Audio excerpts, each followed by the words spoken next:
যেই দেশে মোষ রাখলি ভাতা পাওয়া যায়। সুবহানাল্লাহ। কর্নেল উসমানী মোষ রেখে ভাতা পাত, এবং এত পরিমাণ ভাতা যার একার মোষের ভাতা দিয়ে মাঝারি ধরনের ফ্যামিলি 2-3 বাঁচতে কত দামি মোষ আল্লাহ তারে দান করছিল। সোনার চাইতে দামি, ওর একটা মোষের দাম এক বড়ি সোনার চেয়ে বেশি। মোষ রাখলি ভাতা পাওয়া যায়, আর দাড়ি রাখতে দরখাস্ত করা লাগে। মোষ রাখলি তাকে স্মার্টম্যান বলে, থ্যাংক ইউ, ওমাই ফার্স্ট ক্লাস মোষ হয়েছে। আর দাড়ি রাখলে কয় তোর কিরম দেখা যাচ্ছে। বাপে ছেলে রে কয় তুই দাড়ি রাখছিস কিন্তু বুড়ো বুড়ো দেখা যাচ্ছে। মাতে ছেলে রে কয় তোর বাবা যে সাবালে গেল না, তুই বুড়ো হয়ে গেলি কেন। স্ত্রীতে স্বামী রে কয় তোমার আমার বর্ষার মতো দেয়া আছে দাড়ি রাখ। বৌতি যদি স্বামীর বর্ষার মতো দেয়, দাড়ি রাখা সম্ভব? বড় লোক যদি দস্তারখানে খানা খায়, টেবিল ডাইনিং টেবিল না থাকে, সমসাথী বড় লোকরা তার ধিক্কার দেয়, ভিক্ষুক হয়ে গেছে, পয়সা কবরই নিয়ে যাও, একটা ডাইনিং টেবিল বানাতে পারো না। আলহামদুলিল্লাহ নাহমাদুহু ওয়া নাস্তাঈনুহু ওয়া নাস্তাগফিরুহু ওয়া নু'মিনু বিহি ওয়া নাতাওয়াক্কালু আলাইহি ونعوذ بالله من شرور أنفسنا وسيئات أعمالنا من يهد الله فهو المهتد ومن يضلل فلن تجد له وليا مرشدا ونشهد أن لا إله إلا الله وحده لا شريك له ونشهد أن سيدنا وسندنا وحبيبنا وطبيبنا وطبيب قلوبنا ومولانا محمدا عبد الله ورسوله صلى الله تعالى عليه وعلى آله وأصحابه وبارك وسلم تسليما كثيرا أما بعد فأعوذ بالله من الشيطان الرجيم بسم الله الرحمن الرحيم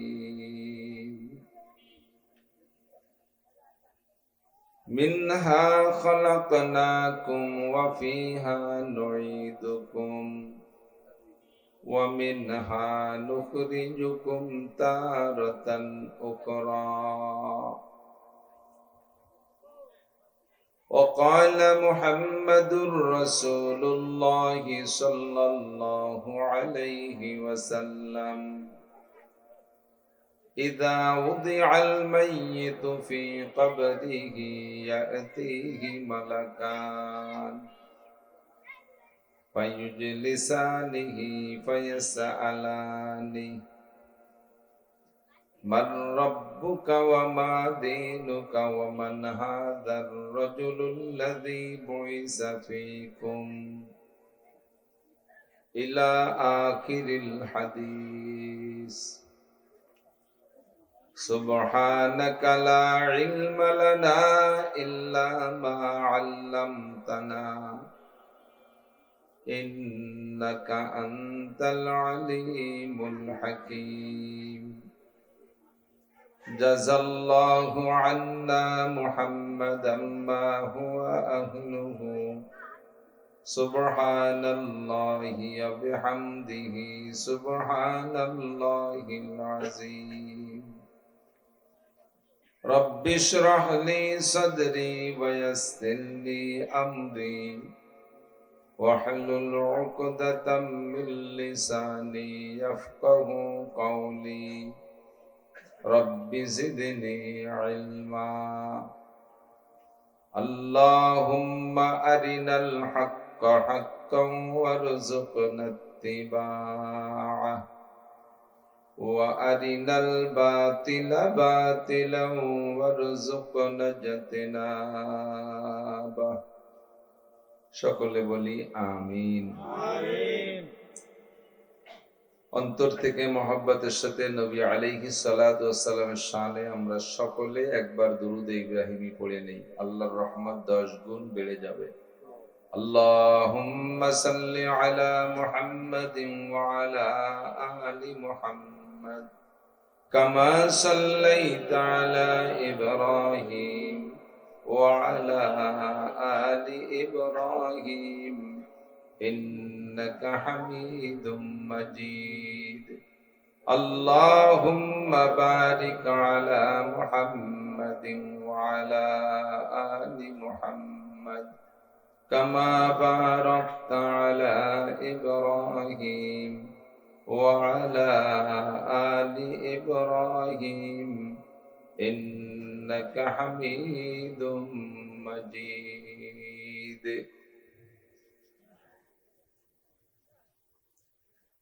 ঐতিহ্যবাহী যদুনন্দী আশরাফুল উলুম কওমি মাদ্রাসার উদ্যোগে আয়োজিত 14তম বার্ষিক ওয়াজ মাহফিল। মাহফিলের সম্মানিত সভাপতি জনাব আলহাজ মোহাম্মদ ফয়জুল মহি মেথের মিয়া সাহেব, এতক্ষণ পর্যন্ত বয়ান করেছেন আহলে হক উলামায়ে কেরাম, মাদ্রাসার সুযোগ্য সুদক্ষ মুহতামিম সাহেব হুজুর, যোগ্য আসাতিজা কেরাম, আজিজ আমতুল্লাহ, এই অঞ্চলের অনেক অনেক উলামায়ে কেরাম, আইম্মায়ে মাসাজিদ, প্রাণপ্রিয় দেশবাসী, আল্লাহ তাবারাকা ওয়া তাআলা শাহী দরবারে আমাদের পক্ষ থেকে পাঠাই অসংখ্য শুকর যে রব্বুল আলামিন বৃষ্টি বর্ষার সিজনেও আমাদের জন্য কিছুক্ষণের জন্য সুযোগ দিয়েছেন মাদ্রাসার ময়দানে বসে কিছু ভালো কথা বলা এবং শোনার জন্য। এজন্য শুকর আদায় করি আলহামদুলিল্লাহ। বৃষ্টির সময় বৃষ্টি হওয়াটা নিয়ম, না হওয়া অনিয়ম। শীতের সময় শীত হওয়াই নিয়ম, শীতের সময় গরম হওয়া অনিয়ম। নিয়ম আর অনিয়মের পরিচালক স্বয়ং আল্লাহ রাব্বুল আলামিন, প্রকৃতির মালিক আল্লাহ। তার যখন যেমন ভালো লাগে তখন তেমন সেটাই করেন। অসংখ্য গুণের অধিকারী রব্বুল আলামিন, তন্মধ্যে একটা অন্যতম গুণ ফাআলুল লিমা ইউরিদ, যা খুশি তাই করেন। সাথে এর সাথে আরেকটা হলো আলা কুল্লি শাইইন কাদির, যা চান তা করতে পারেন, যা চান তাই করেন, আর যা চান তা করতে পারেন। এ ক্ষমতা একমাত্র কার? আল্লাহর। দুনিয়ার যত বড় রাজা বাদশা বাহাদুর হোক না কেন, এরকম ক্ষমতা কাহারও নাই। প্রচন্ড শীতের সময়ও বৃষ্টি হয়, ইজতেমার মতো বড় মাহফিল মিস হয়ে যায় বৃষ্টিতে শীতকালে, প্রমাণ আছে না নাই? চরমুনাই 50-60 লক্ষ মানুষের সমাগম, সে জায়গাও বৃষ্টি হয়ে নষ্টভষ্ট হয়ে যায়। অগ্রহায়ণ মাস, ফাল্গুন মাস, কত মাহফিল নষ্ট হয়েছে না? তো এত বড় বড় মাহফিল, ধর্মীয় প্রোগ্রাম, সে জায়গা আল্লাহর বৃষ্টি দেওয়ার কি দরকার? এই বলে যদি আমরা চোখ গুছাই, তাতে কি আল্লাহর কিছু আসে যায়? 2019 সালে আরাফাতের ময়দানে হজে ছিলাম, আলহামদুলিল্লাহ। আমি জীবনেও কোনোদিন অত বিদ্যুৎ চমকানো আর ওই রকম শব্দ শুনি নেই, আর এত বড় বৃষ্টি আমি দেখিনি। বাংলাদেশ তো বৃষ্টির দেশ, ওরকম বৃষ্টি দেখি নেই। মরুভূমির যেই বালু, ওই বালু ভিজে উপরে পানি জমতি, কয় কেজি পানি লাগে? 1-1.5 মণ পানির নিচে হয়। সেই আরাফাতের ময়দানে বালির উপরে, মরুর উপরে এই রান পানি, কোমর পানি, হাঁটু পানি জায়গায় যায়। কাবাঘরের পাশ দিয়ে যে জায়গাটা, যাকে মাতাব বলে, তওয়াফের জায়গা, ঘরে যেখান দিয়ে চতুর্দিকে উঁচু, ওই জায়গাটা কিন্তু নিচু, পুকুরের মতো। ওই জায়গা মাজা পানি জমে গেছে, মসজিদের ভিতরে পানি ঢুকে গেছে। কি দরকার আছে হজের সময় আজি গিয়ে আল্লাহর এই কষ্টটা দিয়ার? এই কর কোনো কায়দা আছে? বরঞ্চ আল্লাহ যা করছেন তার পক্ষে সমর্থন করলে আল্লাহ খুশি হবে। আজকে যদি কিছু বৃষ্টি দিয়ে থাকে, কে দেছে? Doctor Yunus, Donald Trump, Narendra Modi. কের ক্ষমতা আছে? বাপেরও ক্ষমতা আছে 1 ফুট বৃষ্টি নামানোর। তাহলে আল্লাহ পাকই বৃষ্টি দিয়েছেন, আমরা আল্লাহর সাথে একমত, বলি আলহামদুলিল্লাহ। এক পীর সাহেব ঘরে বসা, নরবড়ি ঘর, খুব সুবিধাজনক ঘর না, ছাড়ছে দক্ষিণে ঝড়, কায়দা মতো ঝড়। ঝড় ছাড়লে ঘর পড়ে পড়ে বাপ। পীর সাহেবের বউ বলতেছে যে দোয়া কালাম যা ছিল সবই পড়া হয়ে গেছে, কিন্তু ঘর তো টেকতেছে না। বাইরে বেরোইয়ে আপনি 2খান বাঁশ দিয়ে ফিরনি বাঁধান, ফিরনি কয়তো পেলা পেলা পেলা বাঁধান। তো ঘরের তে বেরোইছে বাঁশ 2খান নিয়ে পেলা বাঁধাবে। ঝড় দক্ষিণে, পেলা কোন দিক দিয়ে বাঁধাতে হবে? পেশাব দক্ষিণ দিক দিয়ে যায় পেলা বাঁধাইছে। বউ কয় যে পীর হলি কি এইরকম বলো দিয়ে যায় নাকি? ঝড়ও যেদিকের পেলাও সেদিকে, হয়তো 1 ঘন্টা পরে তো তুমি ঠেলে দিয়ে আরো আগে ফেলাই দিচ্ছ। তা পীর সাহেব কয় যে আরে বোকা, ঝড় দেশে আল্লাহ, আল্লাহ যদি ঘর ফেলানোর নিয়ত করেই ঝড় দিয়ে থাকে, তাই পেলায় কেউ ঠেকাতে পারে? তো পেলায় যেহেতু ঘর ঠেকবে না, খালি খালি আল্লাহর উল্টো দিক দিয়ে পেলা বাঁধায় আল্লাহর সাথে বিরোধ করতে যাবো। আল্লাহ যে দিক দিয়ে ঝড় দিয়েছে ওই দিক দিয়ে আল্লাহর পক্ষে তাই যাওয়াই হবে, আল্লাহর পক্ষে থাকি। তো আল্লাহ পাক রব্বুল আলামিন যা দিয়ে খুশি আমরা তার উপরে খুশি, আলহামদুলিল্লাহ। রব্বুল আলামিন ব্যবস্থা রেখেছেন। একই ইবাদত স্থান কাল পাত্র ভেদে আল্লাহ তাআলা প্রতিদান ও সওয়াবের ভিতরে বেশ কম করে দিয়ে থাকেন। একই ইবাদত, অনেক সময় বলে থাকি, ফজরের নামাজ আপনি ঘরে পড়ছেন, হাফেজ মানুষ, একা একা ঘরে বসে পড়ছেন, ঘরে দাঁড়ায় পড়ছেন। প্রথম রিকাতে বুরুজ, দ্বিতীয় রিকাতে তারিক। ঘরে যদি নামাজ কবুল হয় তো শুকরিয়া, তাতে আপনি 2 রেখাতে সওয়াব পাবেন। আপনার ঘর বিশাল আলিশান বিল্ডিং, একেবারে মার্বেল পাথর দেয়া, নিচে 1 ইঞ্চি পুরু গালিচা বিছানো, ঘরের ভিতরে এসি, স্প্রে মেরে ঘ্রাণ। এত দামি ঘরের মধ্যেও ফজরের 2 রেখাত নামাজ ঘরে পড়লে 2 রেখাতে সওয়াব, যদি কবুল হয়। বাড়ির কাছের মসজিদটা কোনো মতে ভাঙ্গাচুরা, সাবড়া দিয়া, বেড়াগোড়া নাই, সিজদায় গেলি শিয়েল পিটির মধ্যে দৌড়ে ওদার্য বাড়ি চলে যায়, নিচে স্বেচ্ছাইতে খেজুরির পাটি, কিন্তু জামে মসজিদ। ও মসজিদে ইমাম আছে, ইমামের পিছনে যদি যাই আপনি নামাজ পড়েন, ঘরের অত ঢক না, আপনার ঘর অনেক আলিশান। আপনার ঘরে পড়লে 2 রেখাতে সওয়াব। আর ওই 2 রেখাত যদি মসজিদে যে কোনো মতে টেনে টুনি ইমামের পিছনে দাঁড়ায় পড়তে পারেন, ইমামও বুরুজার তরেক দিয়ে পড়াইছে। এবার 2 রেখাতের দাম কত? 527 গুণ। জামে মসজিদের কারণে 500 গুণ, জামাতের কারণে 27 গুণ, তাহলে 527 গুণ 1054 রাকাত নামাজের সওয়াব পাবেন। স্থানের পরিবর্তনে আল্লাহ তাআলা এত বেশ কম করে নেয়। এই 2 রাকাত নামাজ যদি আপনি মসজিদে নববীতে পড়েন, তাহলে আপনাকে এক রাকাতের বিনিময়ে অন্য মসজিদের চেয়ে 1000 গুণ বাড়ায় দেবে। তাহলে এই মসজিদে যদি হয় 527 গুণ, এই 527 রে 1000 দিয়ে গুণ দেন, যত হবে ওই মসজিদে নামাজ পড়লে মসজিদে নববীতে এত গুণ। হাদিসে আসছে, হুজুর বলেন অন্য সব মসজিদের চাইতে মসজিদে নববীর মর্যাদা 1000 গুণ, পরিষ্কার হাদিস, 50,000 গুণের হাদিস নেই। আর যদি এই ভাগ্যক্রমে আপনি এই 2 রাকাত ফজরের নামাজ হেরেম শরীফের মসজিদে পড়তে পারেন, তাহলে আপনার বাড়ির পাশের মসজিদে যে 527 গুণ দেওয়া হয়েছে, একে আবার 1 লাখ দিয়ে গুণ দেবেন, তাহলে আরো 1,27,000 গুণ বেশি নেকি আপনি ওখানে গিয়ে পাবেন। ও জায়গাও ফজরের নামাজ ইমাম সাহেব বুরুজ আর তরেক দিয়ে পড়াইছে। স্থানের পার্থক্যের কারণে এরকম পার্থক্য, সময়ের ব্যস্কমের কারণে আরো এরকম ব্যস্কম হয়। এই যে ফজিলত বললাম, এটা হলোই নর্মাল সময়। যদি এই নামাজ রমজানে পড়েন, তাহলে একে আবার 700 দিয়ে গুণ দেন। ওই 527 700 দিয়ে, ওই জায়গা মসজিদে নববীর ওটাকে 700 দিয়ে, হেরেম শরীফেরটাকে এরে আবার 700 দিয়ে গুণ দেন। কি পরিমাণ হবে, গুণিও সারতে পারবেন না, ঠিক না? সময়ের পার্থক্যের কারণে এত পার্থক্য হয়ে যায়। সাহাবায়ে কেরাম নবী পাককে জিজ্ঞেস করছে, হুজুর আমরাও মুসলমান, আখেরি জামানায় কিয়ামত পর্যন্ত তো মুসলমান থাকবে, হুজুর চলে গেছেন আজ থেকে 1437 বছর আগে আমাদের নবী ইন্তেকাল করেছেন, হিজরি সাল হিসেবে এখন 1447 সাল। তো যেদিন হুজুর হিজরত করে মক্কা থেকে মদিনায় গিয়েছেন সেই দিন থেকে হিজরি সাল গণনা করা শুরু হয়। তাতে 1447 সাল চলতেছে। তার থেকে 10 বছর বাদ দিতে হবে হুজুরের ইন্তেকালের আগে। তো 1437 বছর চলতেছে। আল্লাহু আকবার। এই 1437 বছরে লক্ষ লক্ষ কোটি কোটি মানুষ দুনিয়ায় আসছে না? কত পরিবর্তন হয়েছে না? কিন্তু তার ফাঁকে সর্বকালে একটা দল মুসলমান দুনিয়ায় আছে না নাই? মাঝে কি এমন ঘটনা ঘটছে যে টোটাল মুসলমান বিলুপ্ত হয়ে গেছে? ধারাবাহিক আছে না নাই?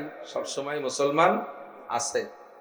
তো হুজুর আলাইহিস সালাতু ওয়াস সালামের ইন্তেকালের পরে হুজুরের চেহারা দেখে মুসলমান হওয়ার সুযোগ আর কাহারও হয় নাই, হবেও।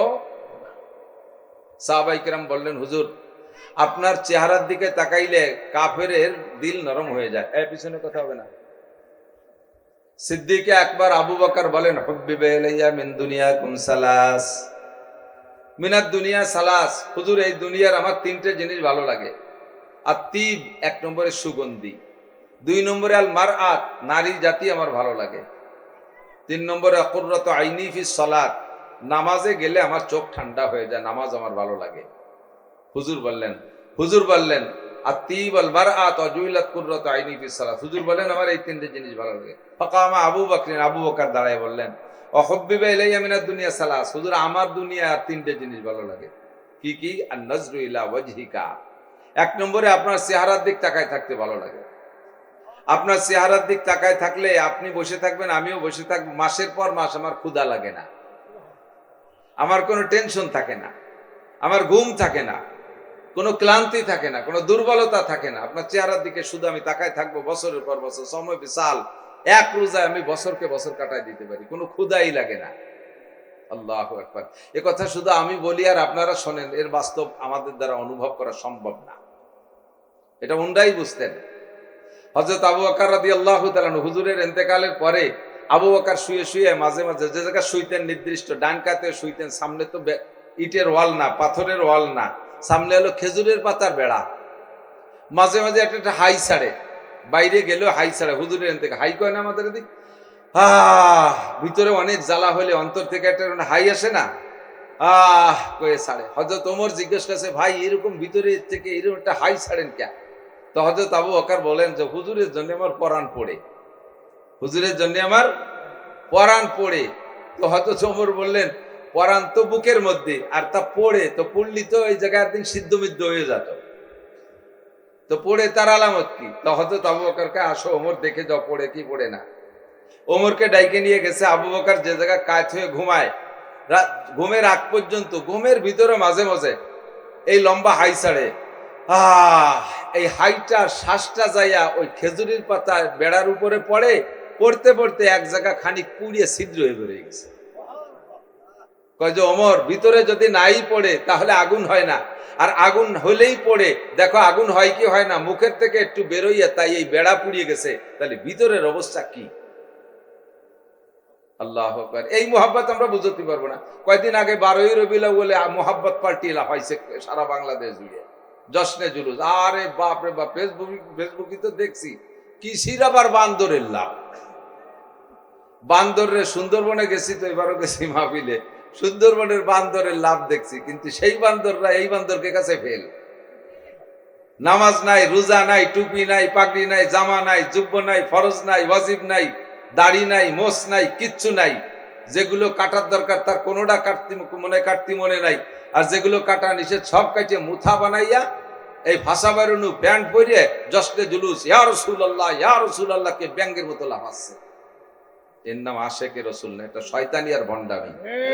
এগুলো শয়তানি আর তুকু যাওয়া সুন্নতে আহমদ কো যা, তুকু যাওয়া সুন্নতে আহমদ কো যা, বা मोहम्मद का बुवद निस्बत तुरा, कल्ब में सूज नहीं रूह में एहसास नहीं, कुछ भी पैगाम मोहम्मद का तुझे पास नहीं, कल्ब में सोज नहीं अंतरे जलन নাই, कल्ब में सोज नहीं रूह में एहसास नहीं, रूहेर মধ্যে অনুভূতি শক্তি নাই, कल्ब में सोज नहीं रूह में एहसास नहीं, कुछ भी पैगाम मोहम्मद का तुझे पास नहीं। মুহাম্মাদুর রাসূলুল্লাহ সাল্লাল্লাহু আলাইহি ওয়াসাল্লামের একটা সুন্নত তোমার কোনো জায়গা নাই, আর তুমি আশিকে রাসূল বলে দাবি করো, তুমি জশ্নে দুরুসের মধ্যে লাফার ফালাও, তোমার মতো সিটার আর বাটপার জগতে হইতে পারে না।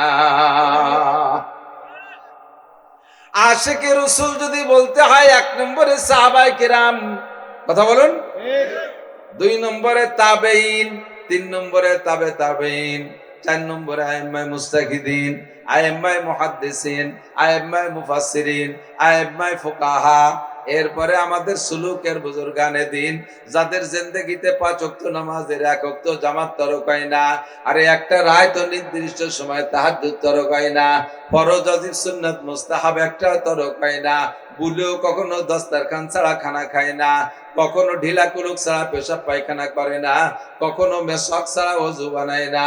এরা হলো অরিজিনাল আশিকে রাসূল। সিদ্দিক আকবর আবু বকর বলেন, আন-নাজরু ইলা ওয়াজহিকা, যেই তিনটে জিনিস আমার ভালো লাগে তার মধ্যে একটা হলো আপনার চেহারার দিকে তাকাই থাকতে মনে যায়।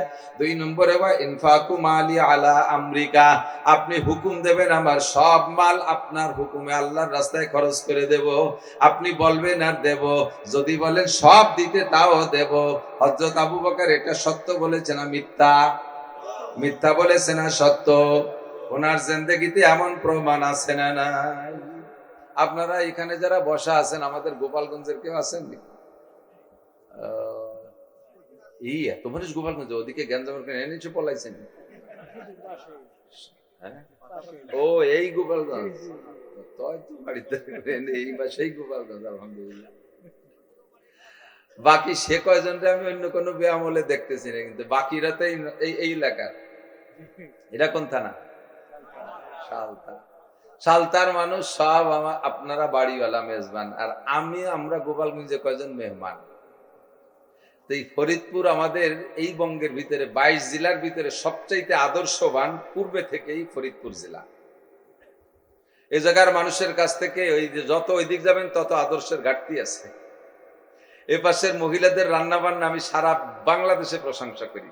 সারা বাংলাদেশের ভিতরে ফার্স্ট ক্লাস রান্না বান্না হলো ফরিদপুর, এরপরে শরীয়তপুর, মানে ফরিদপুরের 5 জেলা, তার ভিতরে ফরিদপুরে একটা মূল ফরিদপুর আসল, এরপরে আশপাশ, এরপরে উপার যাইয়া মুন্সিগঞ্জ, এরপরে বাইরে গেলি আর খাওয়া যায় না। সাতক্ষীরের ওইদিকে গেলি গোস্ত দিলি তো ধুয়ে খাতি যায়, রান্না গোস্ত না ধুয়ে খাওয়ার কায়দা না।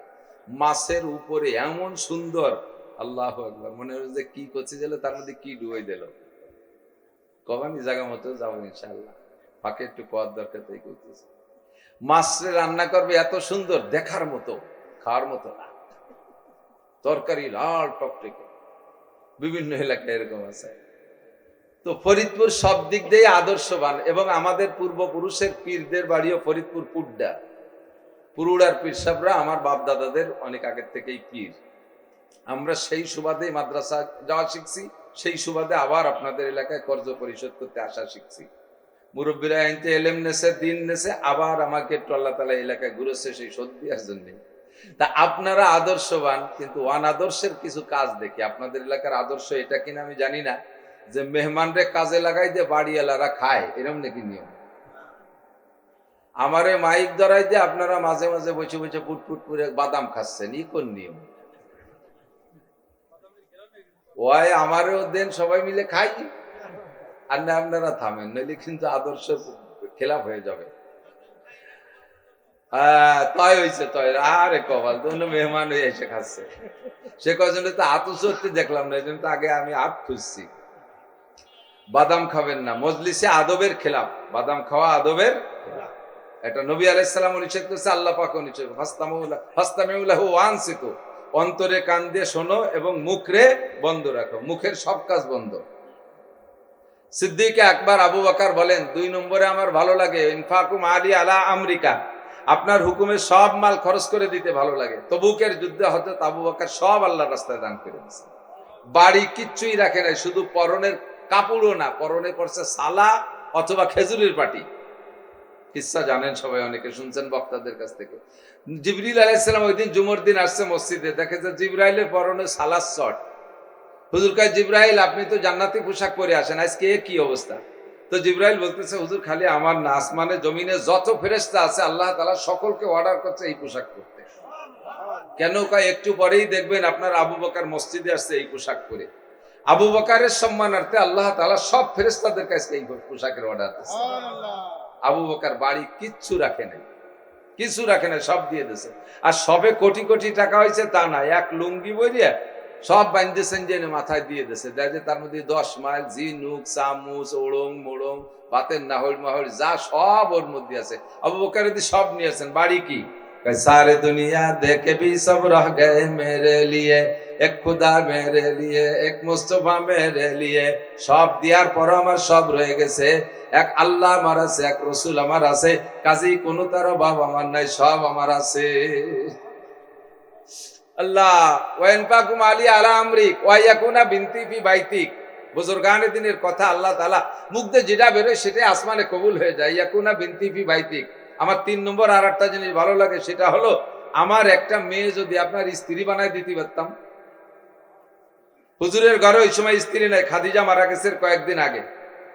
আমার একটা মেয়ে যদি আপনার স্ত্রী বানায় দিতে পারতাম। আপনি যে বললেন যে আমার স্ত্রী ভালো লাগে, নারী জাতি পছন্দ হয়, তো আপনার ঘরে নারী নাই, স্ত্রী নাই, আমার একটা মেয়ে দিয়ে যদি আপনার ওই চাহিদাটা পূরণ করতে পারতাম তাহলে দিলটা ভালো হয়ে যেত। এই পর্যন্ত বলা শেষ। রাতের বেলায় হুজুর স্বপ্নে দেখে ফাজা জিব্রাইল আসছে, একটা রেশমি কাপড়ের গায়ে একটা সুন্দরী অল্প বয়সে একটা মেয়ের ছবি আইসে হুজুরকে দেখাচ্ছে। তারিফু মান হাজিহি, হুজুর মেয়েটারে চেনেন?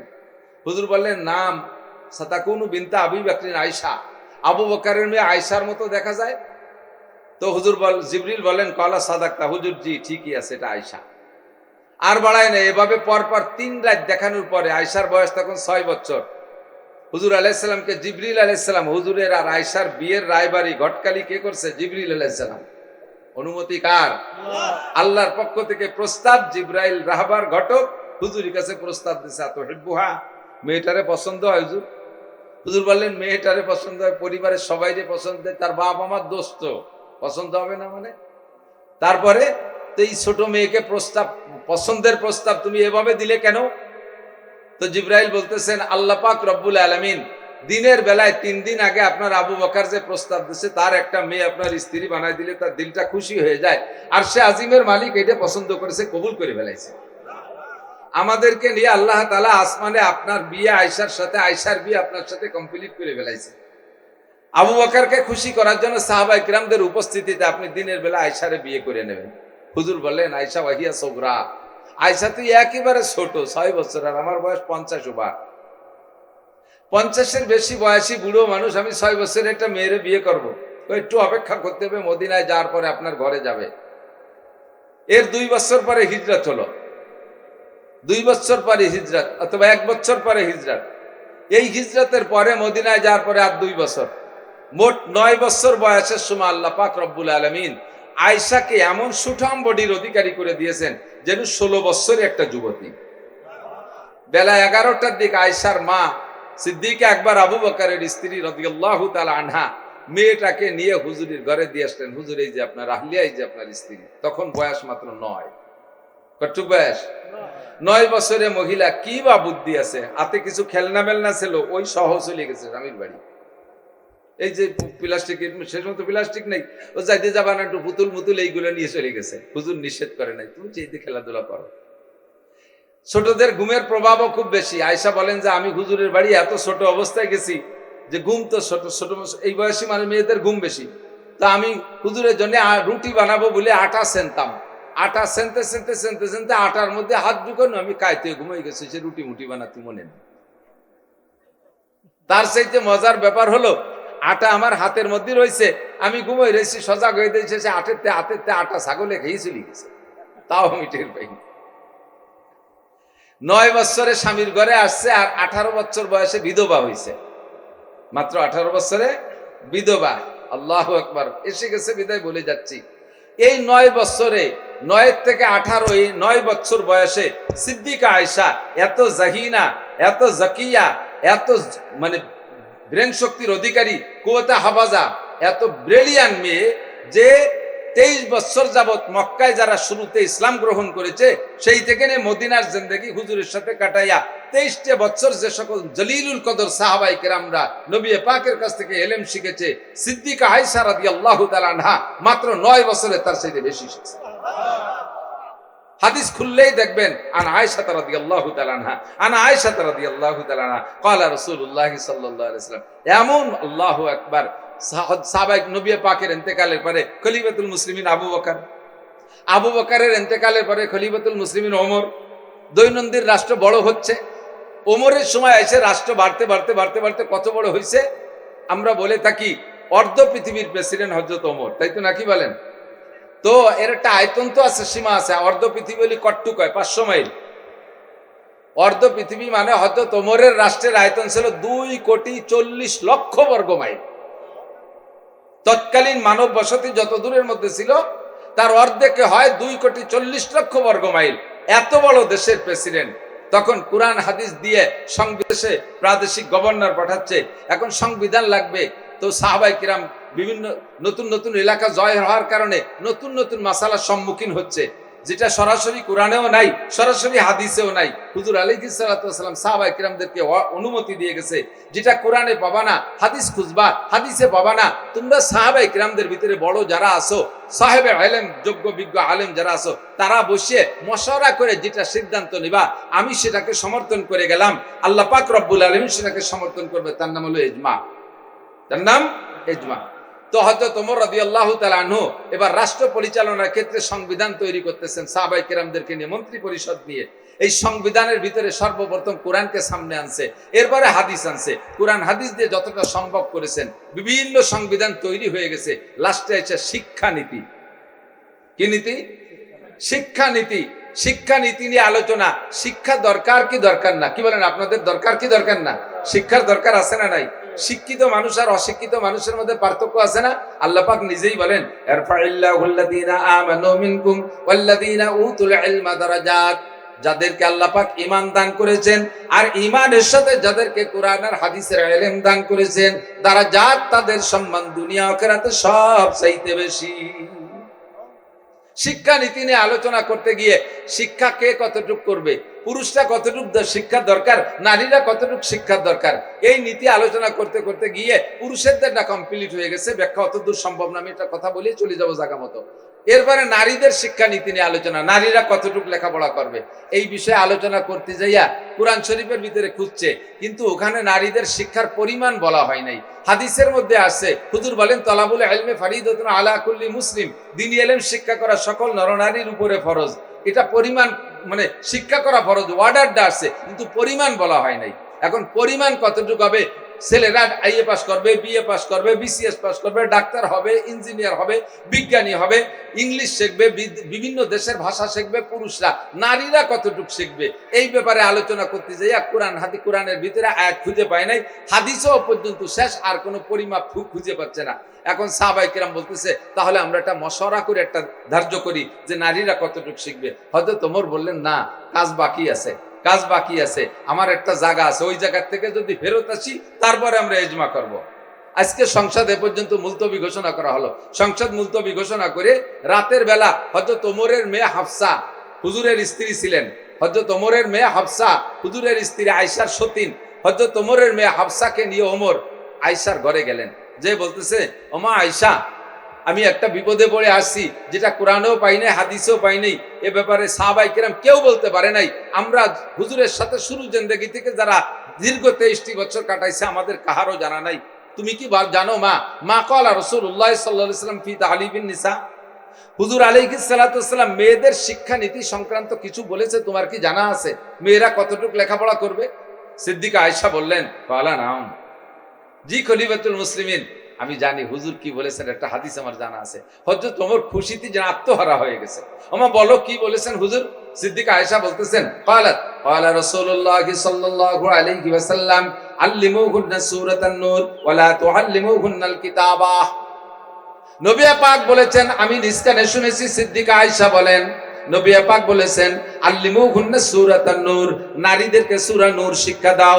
সূরা নূরের ভিতরে পর্দার আয়াত, নারীদের দৈনন্দিন যা কিছু প্রয়োজন, নারীদের জীবন যাপন কেমন হবে, স্বামীর সাথে কেমন চলবে, শ্বশুরের সাথে কেমন চলবে, সন্তানাদি কেমন পালবে, এক কথায় পর্দা পুশিদা নারীদের জীবন যাপনের আলোচনা, নারীত্বের আলোচনা সূরা নিসা আর সূরা নূরের ভিতরে পরিপূর্ণ আসছে। অনেক আলোচনা তার ভিতরে। হুজুর বলেছেন আল্লিমুহুন্না সূরাতান নূর, নারীদেরকে সূরা নূর শিক্ষা দাও, তাহলে নারীরা আদর্শ নারী হবে। তবে ওয়ালা তুআল্লিমুহুন্নাল কিতাবা, নারীদেরকে লেখালেখি শিখাবা না। বললে আপনারা যারা জেনারেল শিক্ষিত অবশ্যই আমার সাথে বিরোধ সৃষ্টি করবেন। আমি এই বিরোধিতার জবাব দিতে পারবো না, আমি মাত্র স্পিকার, যা হাদিসে পড়েছি তাই আপনাদের সামনে পেশ করলাম। আল্লাহ কামুল হাকিমিন জানে, নবী পাক জানে প্রত্যেক কথার ভিতরে কি হিকমত আছে। নবী পাকের দায়িত্ব হলো সুন্নত বয়ান করা, ওই সুন্নতের মধ্যে জাগতিক কোনো লাভ আছে কিনা এইটা আমার নবীর বলার দায়িত্ব না। সুন্নতের মধ্যে পরলৌকিক যে লাভ আছে এইটা আমার নবীর বলার দায়িত্ব। কথা বলুন ঠিক কি ঠিক না? নবী পাক বলেছেন যদি কেউ সুন্নতের পর আমল করো, মান তামাসসাকা বিসুন্নতি ইনদা ফাসাদে উম্মতি ফালাহু আজরু মিয়াতি শাহীদ, সুন্নতের বিনিময়ে কি পাবা, পরকালে কি পাবে এটা আমি বলবো। এক নম্বরে বলে দিলাম গোটা সুন্নত সম্পর্কে, যে কোনো একটা সুন্নতের পর আমল করলে পরকালে আল্লাহ পাক তোমাকে 100 শহীদের সওয়াব দান করবে। সুন্নতের আমল করলে দুনিয়ায় কি লাভ এটা তুমি গবেষণা করে খুঁজে নাও। তুমি যদি বান্দা মেসওয়াকের পর আমল করো, মেসওয়াক একটা সুন্নাত, এইটার পর আমল করো, 5 ওয়াক্ত নামাজে মেসওয়াক করো, নবী পাক বলেন এর বিনিময়ে তোমাকে নেকি দেওয়া হবে। আমি এইটা বলবো, এক ওয়াক্ত নামাজের সাথে যদি নামাজের ওযুর সাথে যদি আপনি মেসওয়াক করেন, তাহলে এক ওয়াক্ত নামাজের বিনিময়ে আপনাকে 70 ওয়াক্ত নামাজের সব বেশি দেওয়া হবে। হুজুর বলেন যে এই লোকটা নিয়মিত ওযুতে মেসওয়াক করে ওযু বানায়া নামাজ পড়ে, ওই লোকটার নেকির পাল্লা এরকম ভারী হবে। সবচাইতে বড় লাভ হলো ওই লোকটার মরণের সময় জবানে কলেমা তয়্যিবা নসিব হবেই হবে। আমার বলার দায়িত্ব সুন্নতের পরলৌকিক ফায়দা। যদি কোনো উম্মত পুরুষ আমার দাড়ি রাখে, দাড়ি সুন্নতের পর আমল করে, দাড়ি লম্বা 1 মুঠ, জোরে বলেন কয় মুঠ? 1 মুঠের আগে, 1 মুঠ লম্বা হওয়ার আগে যদি দাড়িরে সাইটা কাইটা খাটো করে রাখে, চাচার চাইতে বেশি গুনাহ, চাচার চাইতে বেশি গুনাহ। 1 মুঠের আগে যদি কেউ দাড়িরে কাইটা সাইটা খাটো করে, যদি ইমাম সাহেব এরকম হয়, ওই ইমামের পিছনে নামাজ পড়া মাকরুহে তাহরিমি। মুয়াজ্জিন যদি দাড়ি কাইটা সাইটা খাটো করে, ওই ইমাম মুয়াজ্জিনের আজান দেওয়া মাকরুহে তাহরিমি। দাড়ি হইতে হবে 1 মুঠ লম্বা, একটু বলি কয় মুঠ? 1 মুঠ লম্বা হবে। এই 1 মুঠ দাড়ি রাখলে তোমার পরলৌকিক লাভ কি? হুজুর বলেন কিয়ামতের ময়দানে দাড়ির ওসিলায় হাজার হাজার লক্ষ লক্ষ মানুষ আমার সুপারিশ পাইয়া জান্নাতে যাইবে। এটা হলো আমি সুন্নতের বিনিময়ে পরকালের লাভের কথা বলবো। বাকি এর ভিতরে দুনিয়াবি কি লাভ আছে এটা তুমি গবেষণা করে খুঁজে নাও। এবার মেডিকেল সায়েন্সের বিজ্ঞানীরা গবেষণা করে পাইছে দাড়ি রাখলে লাভ কি। 1 নম্বরে দাড়ি কাটলে লস কি সেটা আগে বুঝি। দাড়ি যত বেশি কাটবে পাকবে তত আগে আগে। বুঝতে পারলাম না কথা কন? দাড়ি যে যত কাটবে তার দাড়ি পাকবে তত। দাড়ি কাটিয়ে কাটিয়ে পাকা দাড়িরে সারিয়ে রাখছেন, দেখতে দিচ্ছেন না। ইয়াং রয়েছেন, খোকা হয়ে সাজিয়েছেন, মানে অল্প বেশি ইয়াং খোকা আছেন।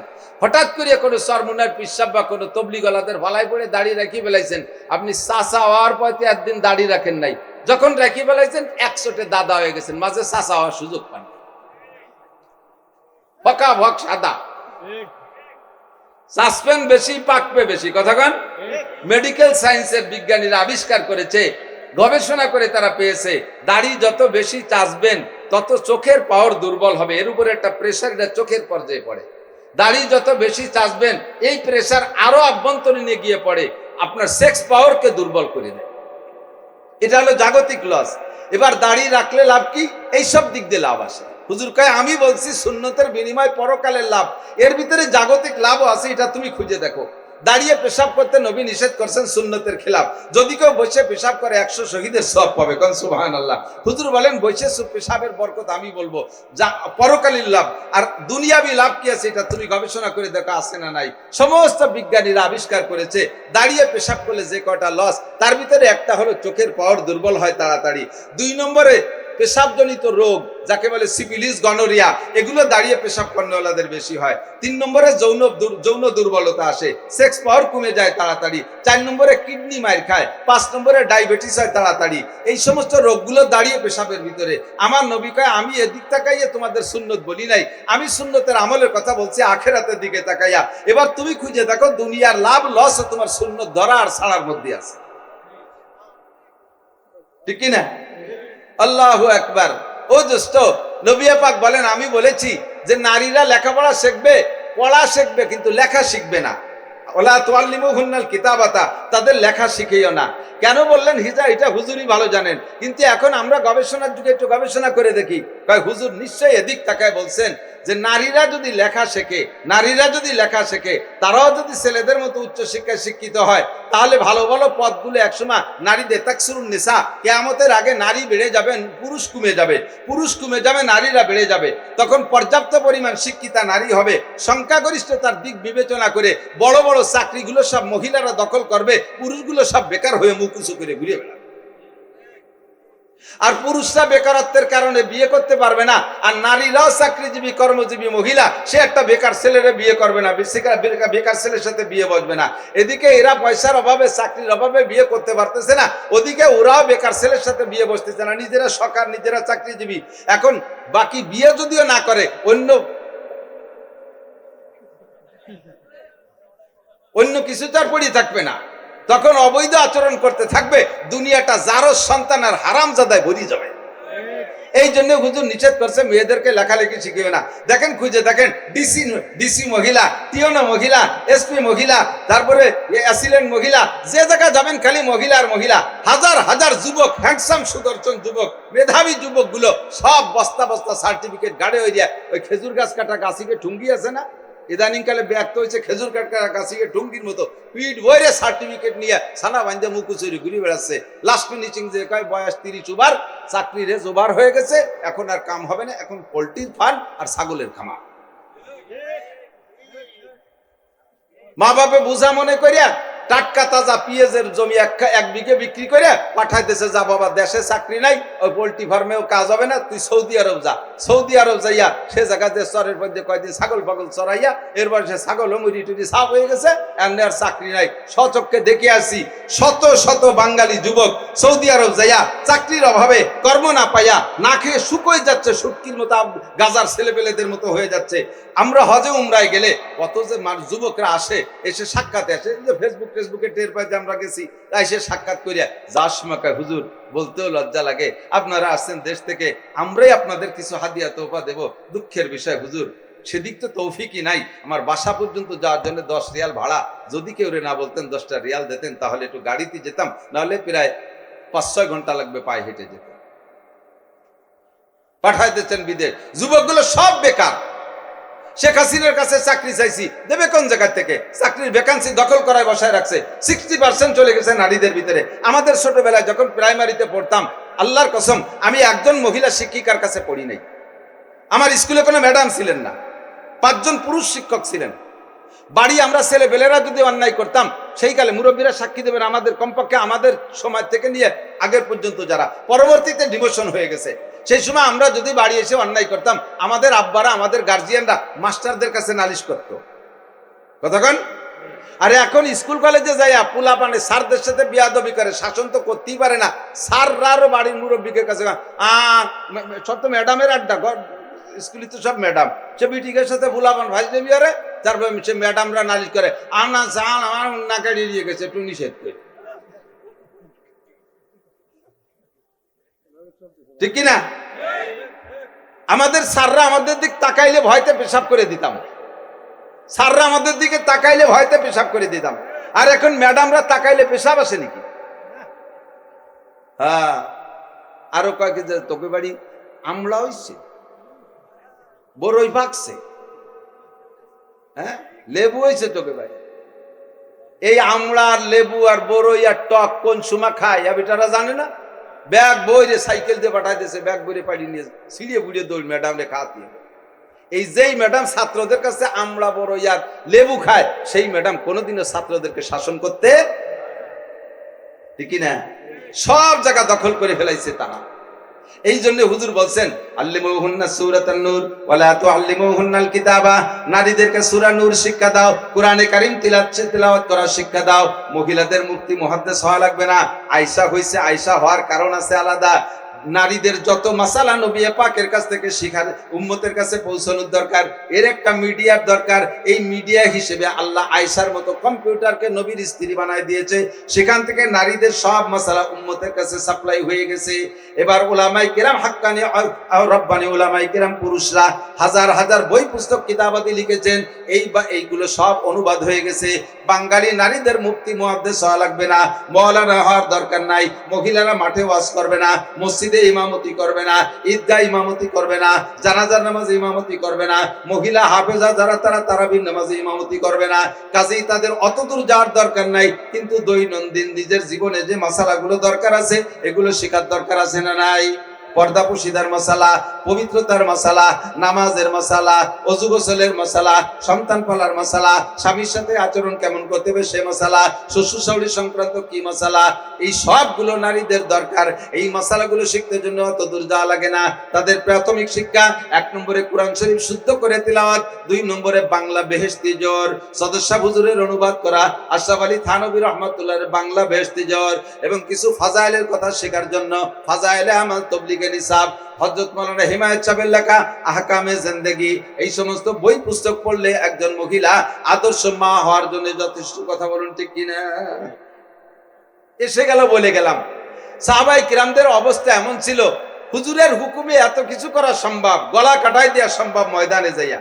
সাই সাহাবায়ে কিরাম জিজ্ঞেস করছে, হুজুর আপনার সামনে বৈশা আপনার থেকে অনেক মুজিজা দেখে আমরা বিশ্বাস করছি আপনি নবী, আপনার নবুয়তের মধ্যে কোনো সন্দেহ নেই। আর আপনি বলেছেন লা ইলাহা ইল্লাল্লাহ, আল্লাহ ছাড়া কোনো মাবুদ নাই। এতদিন আমরা লাত, উজ্জা, মানাত, হবল, দেব দেবী, সরস্বতী, লক্ষ্মী, দুর্গা, কালী ইত্যাদির পুজো পাঠ করতাম। কত বছরের বছর তাদের পায়ের কাছে সিজদা দিছি আর মুনাজাত করছি আর গাড়ি নিয়ে ঘুরছি। শয়তানের দল আমাকে একটা উপকার করতে পারেনি। একজন আইসা কয় কি হুজুর আমি এইটারে, ওরা আরবিতে মূর্তি রেখে সনাম, মূর্তি রে কি কয়? সনাম। এই সনামের জিকির করি আজ 40-50 বছর।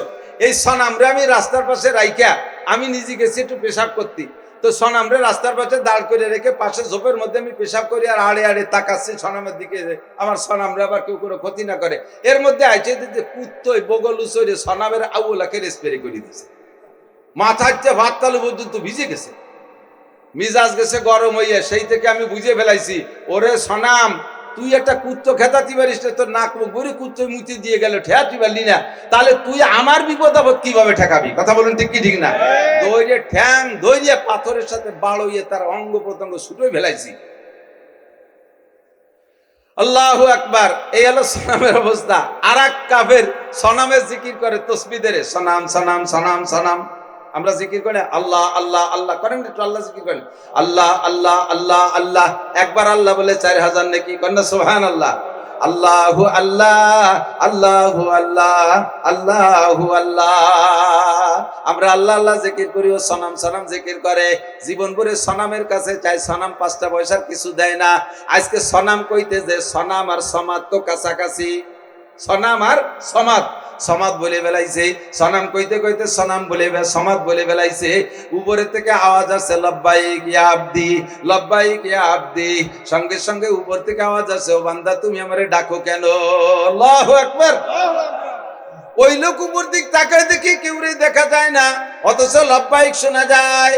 আরে তুমি কি আমার ডাকে সাড়া দিলা? কয় আমি তোর সৃষ্টিকর্তা, আমি তোর পালন কর্তা, আমি তোর রিজিক দাতা, আমি তোর সবকিছু। এতদিন যারে ডাকেছি সালাম কইয়া সে কোনোদিন তোরে কিছুই দিতে পারে না, সব পরিবেশন করছি আমি আল্লাহ। ও বান্দা তুমি কি বলে আমারে ডাক দিলা? কয় আল্লাহ তোমারে তো ডাকি নাই, ডাকছি তো সনামকে। ভুল করমে সমাদ হইয়া গেছে। যে আল্লাহ তোমাকে না ডাকা সত্ত্বেও তুমি ভুল করমে ডাক দিলে তুমি শোনো, নিশ্চয় তুমি আমার সমাদ, তুমি আমার আল্লাহ, তুমি আমার রব। ওই সনাম আমার কেউ হতে পারে না। তওবা করে কলেমা লা ইলাহা ইল্লাল্লাহ মুহাম্মাদুর রাসূলুল্লাহ। সাহাবায়ে কিরাম বলে হুজুর চোখের সামনে চাঁদ দ্বিখণ্ডিত করলেন, এইটা দেখে বুঝলাম আল্লাহ ছাড়া মাবুদ নাই, আপনি ছাড়া রাসূল নাই। চোখের সামনে দেখছি গাছটা ইশারা দেন, গাছটা এদিকে আয়। গাছটা মলমল করে উঠে গেল, কলেমা শাহাদাত পড়তে পড়তে আপনার কাছে আসলো। এটা আমরা চোখের সামনে দেখেছি।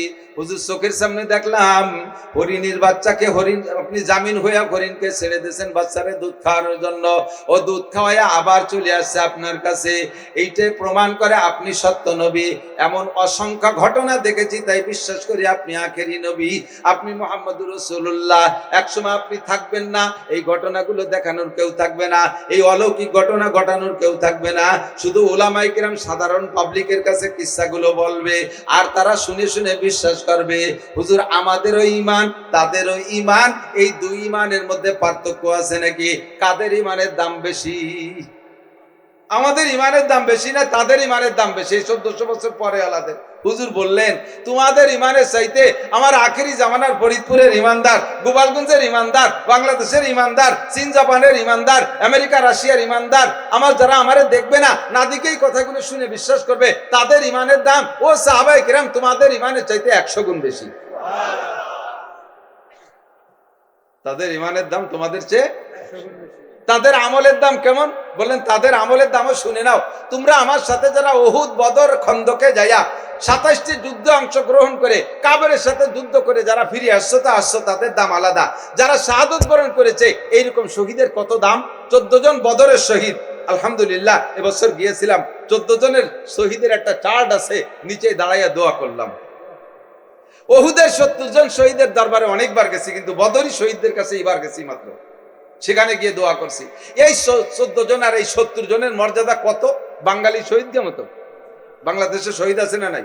ওহরে কপাল, কি শহীদ! শহীদ গিয়ে নামে কলা গাছের গলা কাটিয়ে মালা দিয়ে ঝুলইত।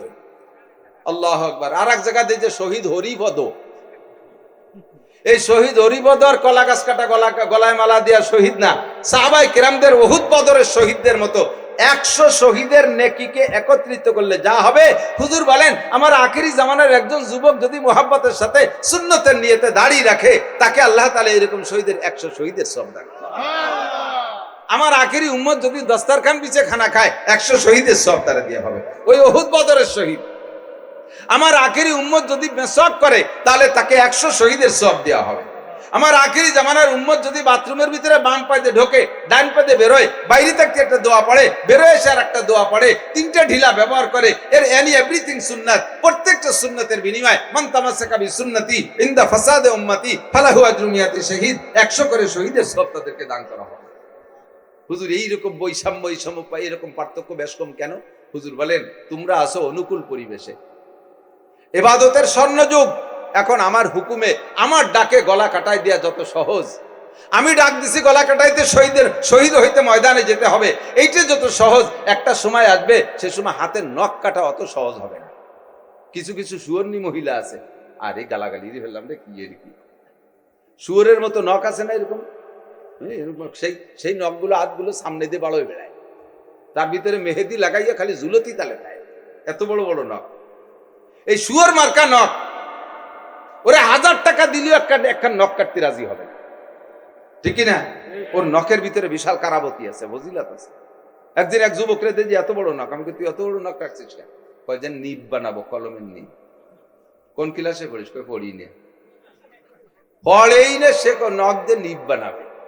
তো 14 গোষ্ঠী কোনোদিন এই নখ দিয়ে নিব বানায় সেই কলম দিয়ে লেখছে, এর কোনো প্রমাণ আছে?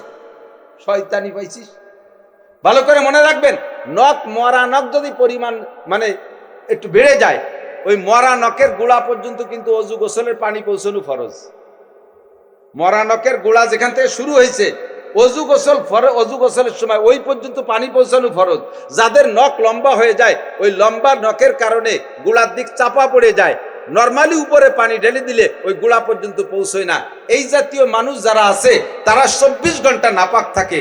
এই জাতীয় মানুষ, তাদের ফরজ গোসল হইলে ফরজ গোসল আদায় হয় নাই, অজু বানাইলে অজু হয় নাই, নামাজের সিজদা দিলে ঈমান নষ্ট হয়ে যায়, তারা বেঈমান হয়ে যায়, তাদের কবিরা গুনাহ হয়। এত বড় অন্যায় করতেছে, ও দোস্ত এই সময় নখ কাটা যত কঠিন, সাহাবায়ে কিরামদের গলা কাটা অত কঠিন না। হুজুর বলছেন তোমরা আছো স্বর্ণ যুগে, ইবাদতের অনুকূল পরিবেশ, এই সময় ইবাদত করা সহজ আর ওই সময় ইবাদত করা কঠিন হবে। এই জন্য আল্লাহ তাআলা তাদের ওই কঠিন সময়ের ইবাদতে, অল্প ইবাদতে বেশি নেকির ব্যবস্থা করেছে। মান তামাসসাকা বিসুন্নতি আল আমালু কলিল ওয়াল আজরু কাসীর, আল আমালু কলিল। সেই সময় সাহাবায়ে কিরামরা দাড়ি রাখা কঠিন ছিল না, এখন দাড়ি রাখা সহজ না কঠিন? দাড়ি রাখতে অনুমতি চা লাগে, ডিপার্টমেন্টে দাড়ি রাখতে বড় অফিসারের কাছে দরখাস্ত করা লাগে। আস্তাগফিরুল্লাহ। মুসলিম কান্ট্রি, 90% মুসলমানের দেশ, এদেশের প্রেসিডেন্ট মুসলমান, এদেশের প্রধানমন্ত্রী মুসলমান, স্বরাষ্ট্রমন্ত্রী মুসলমান, পররাষ্ট্রমন্ত্রী মুসলমান, ধর্মমন্ত্রী মুসলমান, এত মুসলমানের ভিতরে মুসলমান ডিপার্টমেন্টে সেনা প্রধান মুসলমান, সেই দেশে দাড়ি রাখতে 10টা দরখাস্ত লেখা লাগে, তাও পাস হয় না, বহুত চেষ্টা করা লাগে। আর সেই দেশে, যেই দেশে মোষ রাখলি ভাতা পাওয়া যায়। সুবহানাল্লাহ। কর্নেল উসমানী মোষ রেখে ভাতা পাত, এবং এত পরিমাণ ভাতা যার একার মোষের ভাতা দিয়ে মাঝারি ধরনের ফ্যামিলি 2-3 বাঁচলি। কত দামি মোষ আল্লাহ তারে দান করছে, সোনার চাইতে দামি। ওর একটা মোষের দাম এক বড়ি সোনার চেয়ে বেশি। মোষ রাখলি ভাতা পাওয়া যায়, আর দাড়ি রাখতে দরখাস্ত করা লাগে। মোষ রাখলি তাকে স্মার্টম্যান বলে, থ্যাংক ইউ, ওমাই ফার্স্ট ক্লাস মোষ হয়েছে। আর দাড়ি রাখলে কয় তোর কিরম দেখা যাচ্ছে। বাপে ছেলে রে কয় তুই দাড়ি রাখছিস কিন্তু বুড়ো বুড়ো দেখা যাচ্ছে। মাতে ছেলে রে কয় তোর বাবা যে সাবালে গেল না, তুই বুড়ো হয়ে গেলি কেন। স্ত্রীতে স্বামী রে কয় তোমার আমার বর্ষার মতো দেহ আছে, দাড়ি রাখ। বৌতি যদি স্বামীর বর্ষার মতো দেয়, দাড়ি রাখা সম্ভব? বড় লোক যদি দস্তারখানে খানা খায়, টেবিল ডাইনিং টেবিল না থাকে, সমসাথী বড় লোকরা তার ধিক্কার দেয়, ভিক্ষুক হয়ে গেছে, পয়সা কবরই নিয়ে যাবে, একটা ডাইনিং টেবিল বানাতে পারে না। আমাদের গোপালগঞ্জে যারা আছেন তারা মাঝে মাঝে যদি গোপালগঞ্জে থাকেন, ডিসি সাহেবকে দেখে থাকেন, দেখছেন আমাদের গোপালগঞ্জের ডিসি সাহেবকে, আলহামদুলিল্লাহ। কয়েকদিন আগে ওনার বাসায় আমাদের 10 জন আলেমরে দাওয়াত দিয়েছে, ডিসি সাহেবের বাসায়। ওখানে দায়রা জজ সাহেব ছিলেন, এসপি সাহেব ছিলেন, তারপরে চিফ জুডিশিয়াল ম্যাজিস্ট্রেট, এই 4 জন আর আমরা 10 জন হুজুর। রাতের বেলা সন্ধ্যা 7টা থেকে রাত 10টা পর্যন্ত গল্প সল্প, জামাতে নামাজ পড়ছি আমরা। এরপরে স্যারের বাসায় খানা, আল্লাহু আকবার, ওনার বাসায় দস্তারখান বিছিয়ে আমাদেরকে খানা খাওয়াইছে, ফ্লোরে দস্তারখান বিছিয়ে খানা খাওয়াইছে। এনাকে অন্যান্য অফিসাররা মুসকে মুসকে হাসে, স্যার ডিসি সাহেব, ডিসির উপর দিতে আর কেউ নাই, বাকি যতই আসুক কর তো কায়দা নেই। স্যার আপনার বাসায়ও ডাইনিং টেবিল নেই, বলার তো কায়দা নাই, কিন্তু মনে মনে ধিক্কার দেয়, মনে মনে ক্রিটিসাইজ করে। ডাইনিং টেবিল কেনার পয়সা নাই, ডাইনিং টেবিল কেনার পয়সা ডিসির নাই। আল্লাহু আকবার। এই সময় সুন্নতের পর আমল করা কঠিন বিদায় আল্লাহ তাআলা আমাদের জন্য সহজ ব্যবস্থা রেখেছে। একটা সুন্নতের পর আমল করলে 100 শহীদের সব। বলেন সুবহানাল্লাহ, বলেন না সুবহানাল্লাহ। নবীর জামানায় 1000 মাদ্রাসা বানাইলে যে নাকি, এই জামানায় একটা মাদ্রাসা বানাইলে তার চেয়ে বেশি নাকি। কারণ সেই সময় ছিল স্বর্ণযুগ, মাদ্রাসা করা সহজ ছিল। আর এখন মাদ্রাসা বানানো বড় কঠিন, পয়সা নাই, করি নাই, সরকার সমর্থন করে না, সরকার সহযোগিতা করে না, বরঞ্চ আরো উল্টো টানে। মাদ্রাসা হইলে এক সময়কার সরকার ছিল, সরকারের মন্ত্রীরা বলতো এত মাদ্রাসা হতে দেওয়া যাবে না, ব্যাংকের ছাতার মতো পুট করে এক জায়গায় মাদ্রাসা উঠে যাচ্ছে, ব্যাংকের ছাতার মতো পুট করে মাদ্রাসা উঠে। তুমি ব্যাংকের ছাতার মাদ্রাসা চেনো? ব্যাংকের ছাতার মধ্যে কি আলিফ বে পড়ায়? ব্যাংকের ছাতার মধ্যে অবিহি কলা হাদ্দাসা না পড়ায়? তুমি জিন্দেগিতে মাদ্রাসার বারান্দায় দিয়েও হাঁটো নাই, মাদ্রাসার ভিতরে যাও নাই। মাদ্রাসার ভিতরে গেলে তোমার শিক্ষা হয়ে যাবে। যত অফিসাররা আমাদের মাদ্রাসায় আসছে, বড় বড় অফিসাররা আলহামদুলিল্লাহ আমার ওখানে যায়, শিল্পপতি কোটিপতিরা গেছে, মাদ্রাসার ছাত্রদের আদর্শ দেখে, কথা শুনে, তাদের সালাম শুনে, তাদের শৃঙ্খলা দেখে ভূত হয়ে গেছে। 500 ছাত্র আমার মসজিদে, মাদ্রাসার মসজিদে জোহরের নামাজ পড়ে, আমি যদি বলি চুপ, একবার বলি চুপ, আর কোনো কথাই হবে। বছরের শুরুতে একবার বলে দিছি, মসজিদে প্রত্যেক দিন মাগরিবের নামাজের পরে ছোট বড় সবাই 4 রাকাত তাওয়াবিন পড়বা। আর দ্বিতীয়বার আমার বলা লাগে না, ডেইলি সব ছাত্র তাওয়াবিন পড়ে। বলে দিছি একবার, প্রত্যেক দিন ছেলেরা বাদ ফজর সূরা ইয়াসিন তেলাওয়াত করবে। একবার বলে দিছি, কোনো উস্তাদ না থাকলে আমার মসজিদে সূরা ইয়াসিন তেলাওয়াত মিস হয় না। মাঝে মাঝে বিভিন্ন হাই স্কুলে যাই, হাই স্কুলে মেট্রিক পরীক্ষার দিন সমাপনী দোয়ায় যাই, যা আল্লাহু আকবার, 400, 500, 800 ছাত্রছাত্রী, মেয়েদেরকে স্কুলের ভিতরে রাখে, ছাত্রদেরকে ছেলেদেরকে সামনে বসায় দিছে। এই সামনে যে ছেলেরা আছে, 16 জন শিক্ষক আইলু লাঠি নিয়ে পাশে ঘুরতি তালে তা ওকে থামানোর জন্য। আইলু লাঠি চেনেন? যে লাঠি দিয়ে আল চষে তারা আইলু লাঠি কয় না, এই আইলু লাঠি নিয়ে করে। আর মেয়েরা ঘরের ভিতরে কেমন ইরাকের যুদ্ধ লেগে গেছে, ধুমধাড়াক্কা, তা তো ঠেয়াই বাড়া যাচ্ছে না। আর আমার মাদ্রাসার ছাত্রদেরকে একবার বলছি চুপ, অথবা মুখে বলা লাগে আঙ্গুলে ইশারা দিছি। আদর্শ শিক্ষার কারখানা, এখানে সরকারের কোনো বিনিয়োগ নেই, সরকারের বিনিয়োগ সব অন্য জায়গায়।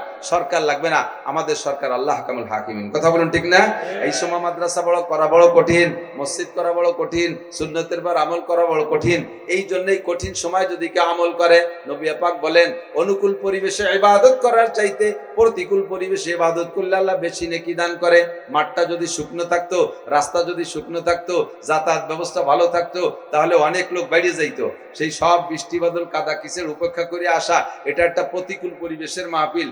অন্য অনুকূল পরিবেশে মাহফিল করলে যেই পরিমাণ নেকি পাইতেন, শুনলে আল্লাহ তাআলা আজকে তার চাইতে অনেক বেশি নেকি দান করবে, বলে আমিন। এলো বাড়তি একটু কয়ে ফেললাম, তাই এসে গেল কয়ে গেলাম। আপনাদের কাদা কিসের ভিজে জায়গা বসেন, অশোনার মধ্যে নেকি বেশি, তাই করার জন্য এতখানি দেরি করে। তার ফাঁকে মেলা আওয়াজ হয়ে গেছে, আর বেশি বাড়া যাবে না।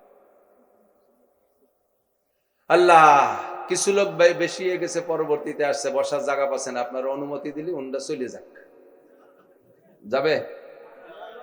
জায়গা পাচ্ছে না, তা কি করবে? তাহলে নিষেধ করলেন তো একটু জায়গা দেন, একটু কাছায় বসেন। আপনি আগায় বসে আর একজনকে বসতে জায়গা দেবেন, আল্লাহ তাআলা আপনাকে জান্নাতের মধ্যে জায়গা দেবে। কোন সুবহানাল্লাহ। আল্লাহ ফাফসাহু ইয়াফসাহিল্লাহু লাকুম, আল্লাহ নিজেই বলেছেন তুমি জায়গা দাও, আল্লাহ তোমার জান্নাতের মধ্যে জায়গা দেবে। জায়গা দিতে যে আবার উল্টো দিক চলে যান না, হয় ঠান্ডার মধ্যে দীর্ঘক্ষণ বসে থাকলে আবার পেশাব টেশাব আসতে পারে। এক আঙ্গুল উঁচু করবেন, বসবো যে আপনি পেশাবের জন্য যাচ্ছেন, আমি ফাঁকে বসবো, মাদ্রাসায় 1000 টাকা দেবেন, এক আঙ্গুলি 1000 টাকা, টাকা দিয়ে পেশাব করে এসে আবার বসে পড়বেন। আল্লাহু আকবার। খেয়াল করি, আর যারা উপরে উপরে আছেন ভিতরে বসলে বরকত বেশি হবে। সংক্ষিপ্ত কথা, আমি ওয়াজ এদিকে কথা বেড়ে গেছে, আর বেশি বাড়বো না, যদি বৃষ্টি বদল আবার এসে পড়ে। আমি বেদায়া ওয়ান নেহায়া, আমাদের আরবিতে একটা কিতাব আছে বেদায়া ওয়ান নেহায়া, এর মানে হলো শুরু থেকে শেষ। খেয়াল করে না, খেয়াল করেন, আমি যে আয়াত পড়ছি সেই আয়াতের দিকে যাচ্ছি, বলবো না বাদ দেবো? বেদায়া ওয়ান নেহায়া, শুরু থেকে শেষ। ওই কিতাবটা এমন ভাবে লিখছে যে শুরু থেকে শেষ পর্যন্ত মানব জীবনে, মুসলিম জিন্দেগিতে যাহা কিছু দরকার সব ওর মধ্যে আছে। বেদায়া ওয়ান। কুরআন শরীফের ভিতরে আল্লাহ পাক একটা আয়াত নাজিল করেছেন, যে আয়াতটাও আমাকে শুরু থেকে শেষ পর্যন্ত শিক্ষা দিয়েছে। বেদায়া ওয়ান, শুরু কি আর শেষ কি, শুরুটা কেমন, শেষটা কেমন, মাঝটা কেমন। আল্লাহু আকবার। মানুষ দাফন করার সময় আমরা একটা আয়াত পড়ি না? মানুষ মাটি দেওয়ার সময় পড়েন তো, মিনহা খালাকনাকুম, পড়েন, অফিহা নুঈদুকুম অমিনহা নুখরিজুকুম তারাতান উখরা। পারেন? সবাই পারেন? সবাই পারেন? যদি এমনি মুখস্থ না থাকে, আমার সাথে কি পড়ছেন? আল্লাহর কসম, পড়তে এক অক্ষরের বিনিময়ে 10টা করে নেকি পাইছেন। সুবহানাল্লাহ কইল না সবাই? আর একবার, দুইবার তো পুরোপুরি কইছেন সবাই। প্রত্যেকের জান্নাতের মধ্যে বিশাল দুইটা ফলদার গাছ লাগানো হয়ে গেছে, আর একটা লাগানো হয়ে গেছে। রাতভর গাছ লাগাতেই তাহলে থাকবেন সুবহানাল্লাহ। তো একটা হরফে 10 নেকি। মান করা হারফাম মিন কিতাবিল্লাহ ফালাহু হাসানাতুন ওয়াল হাসানাত। ফাঁকে একটা, এই এদিক তাকান, ফাঁকে একটা ভুল ভেঙে দিয়ে যায়। আমাদের ভিতরে তো বহুত নতুন নতুন ফতোয়া শুরু হয়ে গেছে। তো এই নতুন ফতোয়ার মধ্যে একদল ফতোয়া দেওয়া শুরু করছে যে কুরআন শরীফের তর্জমা না বুঝে পড়লি কোনো নেকি হবে না। একথা শুনছেন কি না? বিশেষ করে আমাদের সাদ সাহেব দামাত বারকাতুহুম তবলিগ জামাতের এক গ্রুপের আমির ইন্ডিয়া থেকে সাপ্লাই দিয়েছে যে কুরআন শরীফের তর্জমা না বুঝে পড়লে নেকি হবে না। আচ্ছা আপনি বলেন, এই তাহলে এই হাদিসের কি তর্জমা? হুজুর বলেন মান করা হারফাম মিন কিতাবিল্লাহ। সমস্ত উলামায়ে কিরাম এখানে আছে, আমি যদি গলত তর্জমা করি, যত বড় বক্তা হয় আমার পিঠেই নামায় দেবেন, এই অনুমতি আপনাকে দেয়া থাকলো। হুজুর বলেছেন যে ব্যক্তি কোরআন থেকে একটা হরফ পড়বে, হারফাম মিন কিতাবিল্লাহ, একটা হরফ পড়বে, ফালাহু হাসানাতুন, তাকে একটা নেকি দেওয়া হবে। ওয়াল হাসানাতু বিআশরি আমসালিহা, এবার এই নেকিটা, একটা নেকি এবার 10টা নেকি সমপরিমাণ। তার মানে যদি একটা হরফ পড়েন তাহলে আপনাকে 10টা নেকি দান করা হবে। যদি কোরআন শরীফের অর্থ না বুঝে পড়লে নেকি না হয়, তাহলে একটা হরফের কি অর্থ বলেন? আর একটা হরফ পড়লে 10 নেকি, আর অর্থ না বুঝে পড়লে যদি নেকি না হয়, তাহলে নবী পাক মিথ্যে কথা বলেছেন। জোরে কর নাউজুবিল্লাহ। তাহলে হরফ কোরআন শরীফকে বিনা তর্জমা না জানে পড়লেও নেকি হয়। এটা একই মাত্র কিতাব যে কোরআন শরীফটা না বুঝে পড়লেও নেকি হয়, বুঝে পড়লে আরো বেশি নেকি হয়। কথাগুলো ঠিকই ঠিক না? তা আপনি যে মিনহা খালাকনাকুম ওয়া ফিহা নুঈদুকুম ওয়া মিনহা নুখরিজুকুম পড়েছেন, এর তর্জমাটা একটু শুনে নেন। পড়তে আমরা মানুষকে মাটি দেওয়ার সময় এই কথাগুলো পড়ি মানে কি, এই কেমন যেন মাইয়াতরে এই কথাটা বলতেছি, মাইয়াত মিনহা খালাকনাকুম, তোমার এই মাটির থেকে বানানো হয়েছে। আমি বলতেছি যেহেতু, কারে বলতেছি? যারে মাটি দিচ্ছি তারে বলতেছি না। মিনহা খালাকনাকুম, কথা তো আল্লাহর, আমি রিপ্লাই করতেছি, তার মানে তোমাকে এই মাটি থেকে বানানো হয়েছে। অমিনহা নুখরিজুকুম মিনহা খালাকনাকুম অমিনহা ওয়া ফিহা নুঈদুকুম, আবার এই মাটির মধ্যে তোমাকে ঢুকানো হচ্ছে। অমিনহা নুখরিজুকুম তারাতান উখরা, প্রথমবার যেমন বের করা হয়েছে আরেকবারও তোমাকে মাটি থেকে উত্থান করা হবে। ঠিক কি ঠিক না? এই কথাগুলো আমরা মাইয়েত, মানুষ মাটি দেওয়ার সময় মাইয়েতকে শুনেছি। মাইয়েত কি এই শুনে তার জিন্দেগির আর একটা সেকেন্ডও পরিবর্তন করার সুযোগ আছে? তার ভিতরে কোনো আমলি পরিবর্তন আনা সম্ভব? সে তো চলেই গেছে, ঠিক না? কিন্তু আয়াতের তর্জমা জানি না বিদায় এটা আমি বুঝলেই না। এই আয়াতটা তারে শুনেছি মানে আয়াতটা আমাকে আমি ওয়াজ করতেছি। ও মানুষ, এই মানুষটাকে যেমন মাটির থেকে বের করে আবার কিছুদিন মাটির মধ্যে ঘুরে যা, আবার মাটির মধ্যে নেওয়া হচ্ছে, আবারও থেকে কিয়ামতে উঠানো হবে, আমি নিজে হাতে সেই মানুষটাকে মাটি দিচ্ছি। এই কথাটা আমার জন্য আমি বলতেছি। হে আব্দুর রহমান, হে নাসির, হে আব্দুল খালেক, হে ইমরান, তোমাদেরকে বানানো হয়েছে এই মাটি থেকে। অফিহা নুঈদুকুম, এর মতো আবার তোমাকেও মাটির মধ্যে আনা হবে। অমিনহা নুখরিজুকুম তারাতান উখরা, আবার তোমাকে মাটি থেকে উঠানো হবে। হবে কি হবে না? কিয়ামতে উঠবেন কি উঠবেন না? না উঠে কেউ পারবেন? আয়াতের তর্জমার দিক খেয়াল করেন, এদিক তাকান, খুব বুঝে নেন। আল্লাহ বলছেন মিনহা খলাকনাকুম, মাটি থেকে আমি তোমাদেরকে বানাইছি। কে বানাইছে? নাকি আব্বা? আমারে বানাইছে আব্বা? আমারে বানাইছে মা? আমারে কোনো মন্ত্রী এমপি বানাইছে? আমারে কে বানাইছে? আল্লাহ তাই বললেন আমি বানাইছি, আমি, কেউ না, আমি বানাইছি। মিনহা খলাকনাকুম অফিহা নুঈদুকুম, এদিক তাকান, আমি বানাইছি কিন্তু যদি আল্লাহ বলতেন অফিহা তাউদুন, অফিহা তাউদুন, তোমাদের একটা সীমা রেখা দিয়ে দেবে, একটা টাইম বলে দেবে, এই টাইমের মধ্যে শেষ করে তোমরা চলে আসবা। অফিহা তাউদুন, আবার আসবা। আল্লাহ ডাক দিতেন, হয় আব্দুল খালেক কোন জায়গা আছো? পিএসটিএস উঠুনু বাদ দাও, পাট বাসা বাদ দাও, চলিয়ে আসো।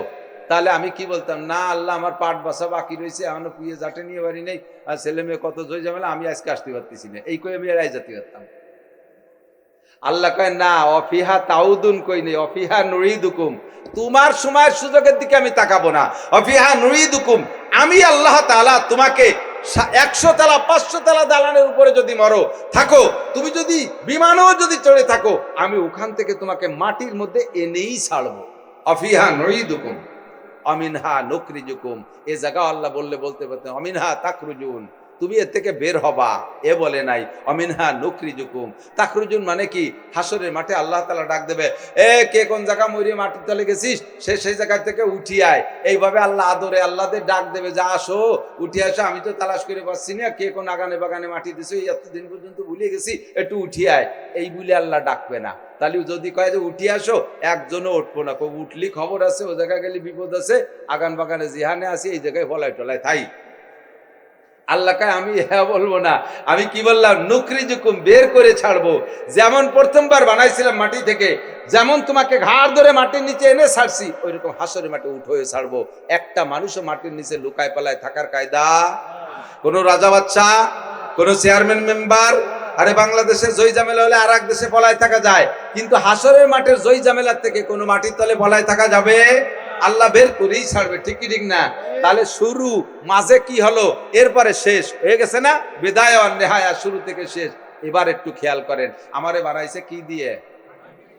সৃষ্টি জগতে সবচাইতে দামি সৃষ্টির নাম কি? মানুষের চাইতে দামি কেউ আছে? ফেরেশতা দামি না মানুষ দামি? জিন দামি না মানুষ দামি? কাবা ঘরের চাইতেও মানুষ দামি, আসমান জমিনের চাইতে মানুষ দামি, সোনার উপর চাইতে মানুষ দামি, হীরা কাঞ্চন থেকে মানুষ দামি। কথা বলুন ঠিক কি ঠিক না? সব চাইতে মানুষ দামি। এই দামি মানুষকে আল্লাহ বানাইছে কি দিয়ে? মাটি দিয়ে। সোনা দিয়ে বানাইলে পারতো, রুবই দিয়ে বানাইলে পারতো, হ্যাঁ, অন্য কোন দামি পদার্থ দিয়ে, জবরজাত জমরজাত লাল ইয়াকুত দামি পাথর দিয়ে বানাইতে পারতো। আল্লাহ কয় না, মাটি দিয়ে বানাইছে, এই জন্য যে মাটির দুইটা বৈশিষ্ট্য আমার অত্যন্ত পছন্দের। এই বৈশিষ্ট্য দুটা অন্য কোনো পদার্থের মধ্যে নাই। এই দুইটা বৈশিষ্ট্য যাতে তোমার ভিতরে থেকে আমি পাই, এজন্যই তোমার মাটি দিয়ে বানাইছি। মাটির 1 নম্বর বৈশিষ্ট্য হলো মাটি বড় ধৈর্যশীল। মাটি বড়, পাহাড় পর্বত সব উঠে দিয়েছে, মাটিতে কোনোদিন বিরক্ত বোধ করে না। 50 তলা 100 তলা দালান মাটির উপরে বসাই দিছি, মাটিতে কয় না মিয়া তুমি তো 1 মনের বেশি বতি পারো না, আমার গাড়ি এত বড় বোঝা উঠাই দিলে কে? এ কি কোনোদিন মাটিতে কয়? 200 বছর পর্যন্ত মাটিরে কাইটে পুকুর বানায় ব্যবহার করছি। 200 বছরের মাথায় যাইয়া 200 বছরের মাথায় যাইয়া ড্রেজার দিয়ে সেই পুকুর ভরাট করে সে জায়গা 30 তলা দালান জ্বলিয়ে দিছে।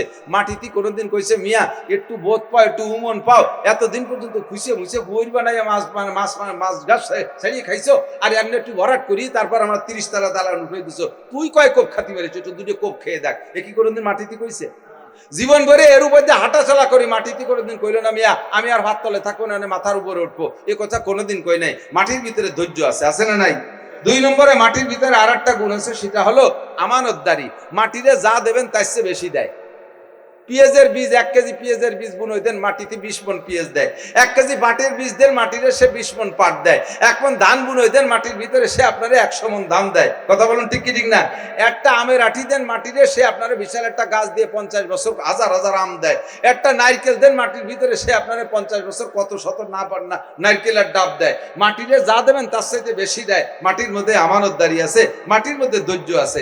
এই জন্য আল্লাহ কয় এই 2টে গুণ আমার খুব পছন্দের, তাই মানুষ তোরে আমি মাটি দিয়ে বানাইছি। তোর ভিতরে জন্য আমি এই 2টে গুণ পাই। 1 নম্বরে তোর ভিতরে ধৈর্য থাকতে হবে। ওয়াতাওয়াসাউ বিল হাক্কি ওয়াতাওয়াসাউ বিস ওয়াল আসরি ইন্নাল ইনসানা লাফি খুসর ইল্লাল্লাযীনা আমানু ওয়া আমিলুস সালিহাতি ওয়াতাওয়াসাউ বিল হাক্কি ওয়াতাওয়াসাউ বিস সবর। ও বান্দা তুমি ধৈর্য ধরো, ওয়াস্তাঈনু বিস সাবরি ওয়াস সালাহ। তোমার মধ্যে ধৈর্য আসতে হবে। পাগলামি করো না, মাতলামি করো না, বেয়াদবি করো না, তুমি ধৈর্য ধারণ করো। আর তোমার ভিতরে আমানতদারি রাখো, খেয়ানত করো না। খেয়ানত আর আমানত, খেয়ানতদারি খেয়ানত করা আর এই বেয়াদবি করা, এই 2টা জিনিস আমার কাছে অপছন্দনীয়। তোমার মধ্যে ধৈর্য থাকতে হবে, আমানতদারি থাকতে হবে, ভদ্রতা থাকতে হবে, নম্রতা। শেখ সাদি রহমাতুল্লাহ আলাইহি বলেন, গুলিস্তার ভিতরে লেখছে, নাশায়াত বনিয়া দমে খাকে জাদ কে দরসর কুনদ কে রতুন দিও বাদ তুরাবা চুনি তুন দিও সরকশি নাপেন্দা রমজ খা কিয়া জাতেশি। এ যুবক, নশায়াত বনি আদমে খাকে জাত, বনি আদম মানব জাতি, এদেরকে বানাইছে তো মাটি দিয়ে। এই মাটির বানানো মানুষের উচিত না অহংকার, তাকাব্বুরি, ফখর, গৌরব আর বেয়াদবি করা, এটা মানুষের উচিত। মানুষ হবে নম্র ভদ্র। যুবকরে যদি বলি যুবক তুমি এরকম করো কেন, যুবক ইদানিং কালে যুবক ঘাড় বাঁকায় বলে আমি কি আপনার খাই, আপনি আমাকে জ্ঞান দিতে আসছেন। ভাষা পাল্টা দিছে। আগে কইতো কে বুদ্ধি দিয়া লাগবে না, এখন ভাষা পাল্টা আপনার তোমার জ্ঞান নিতে হবে। আপনি আমাকে জ্ঞান দিতে আসছেন। রাস্তা দিয়ে চলি, যুবক রাস্তায় দাঁড়ানো মোবাইল নিয়ে দেখতেই তালে আছে।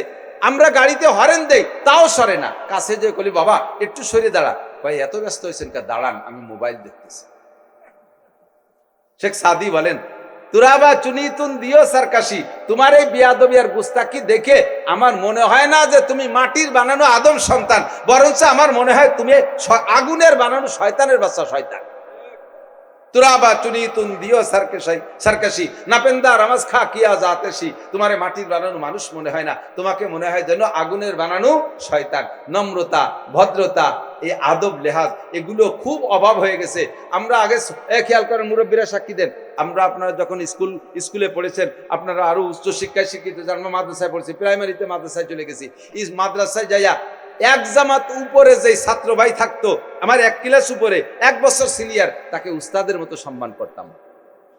স্কুলে পড়ছেন, বলেন ঠিক কি ঠিক না?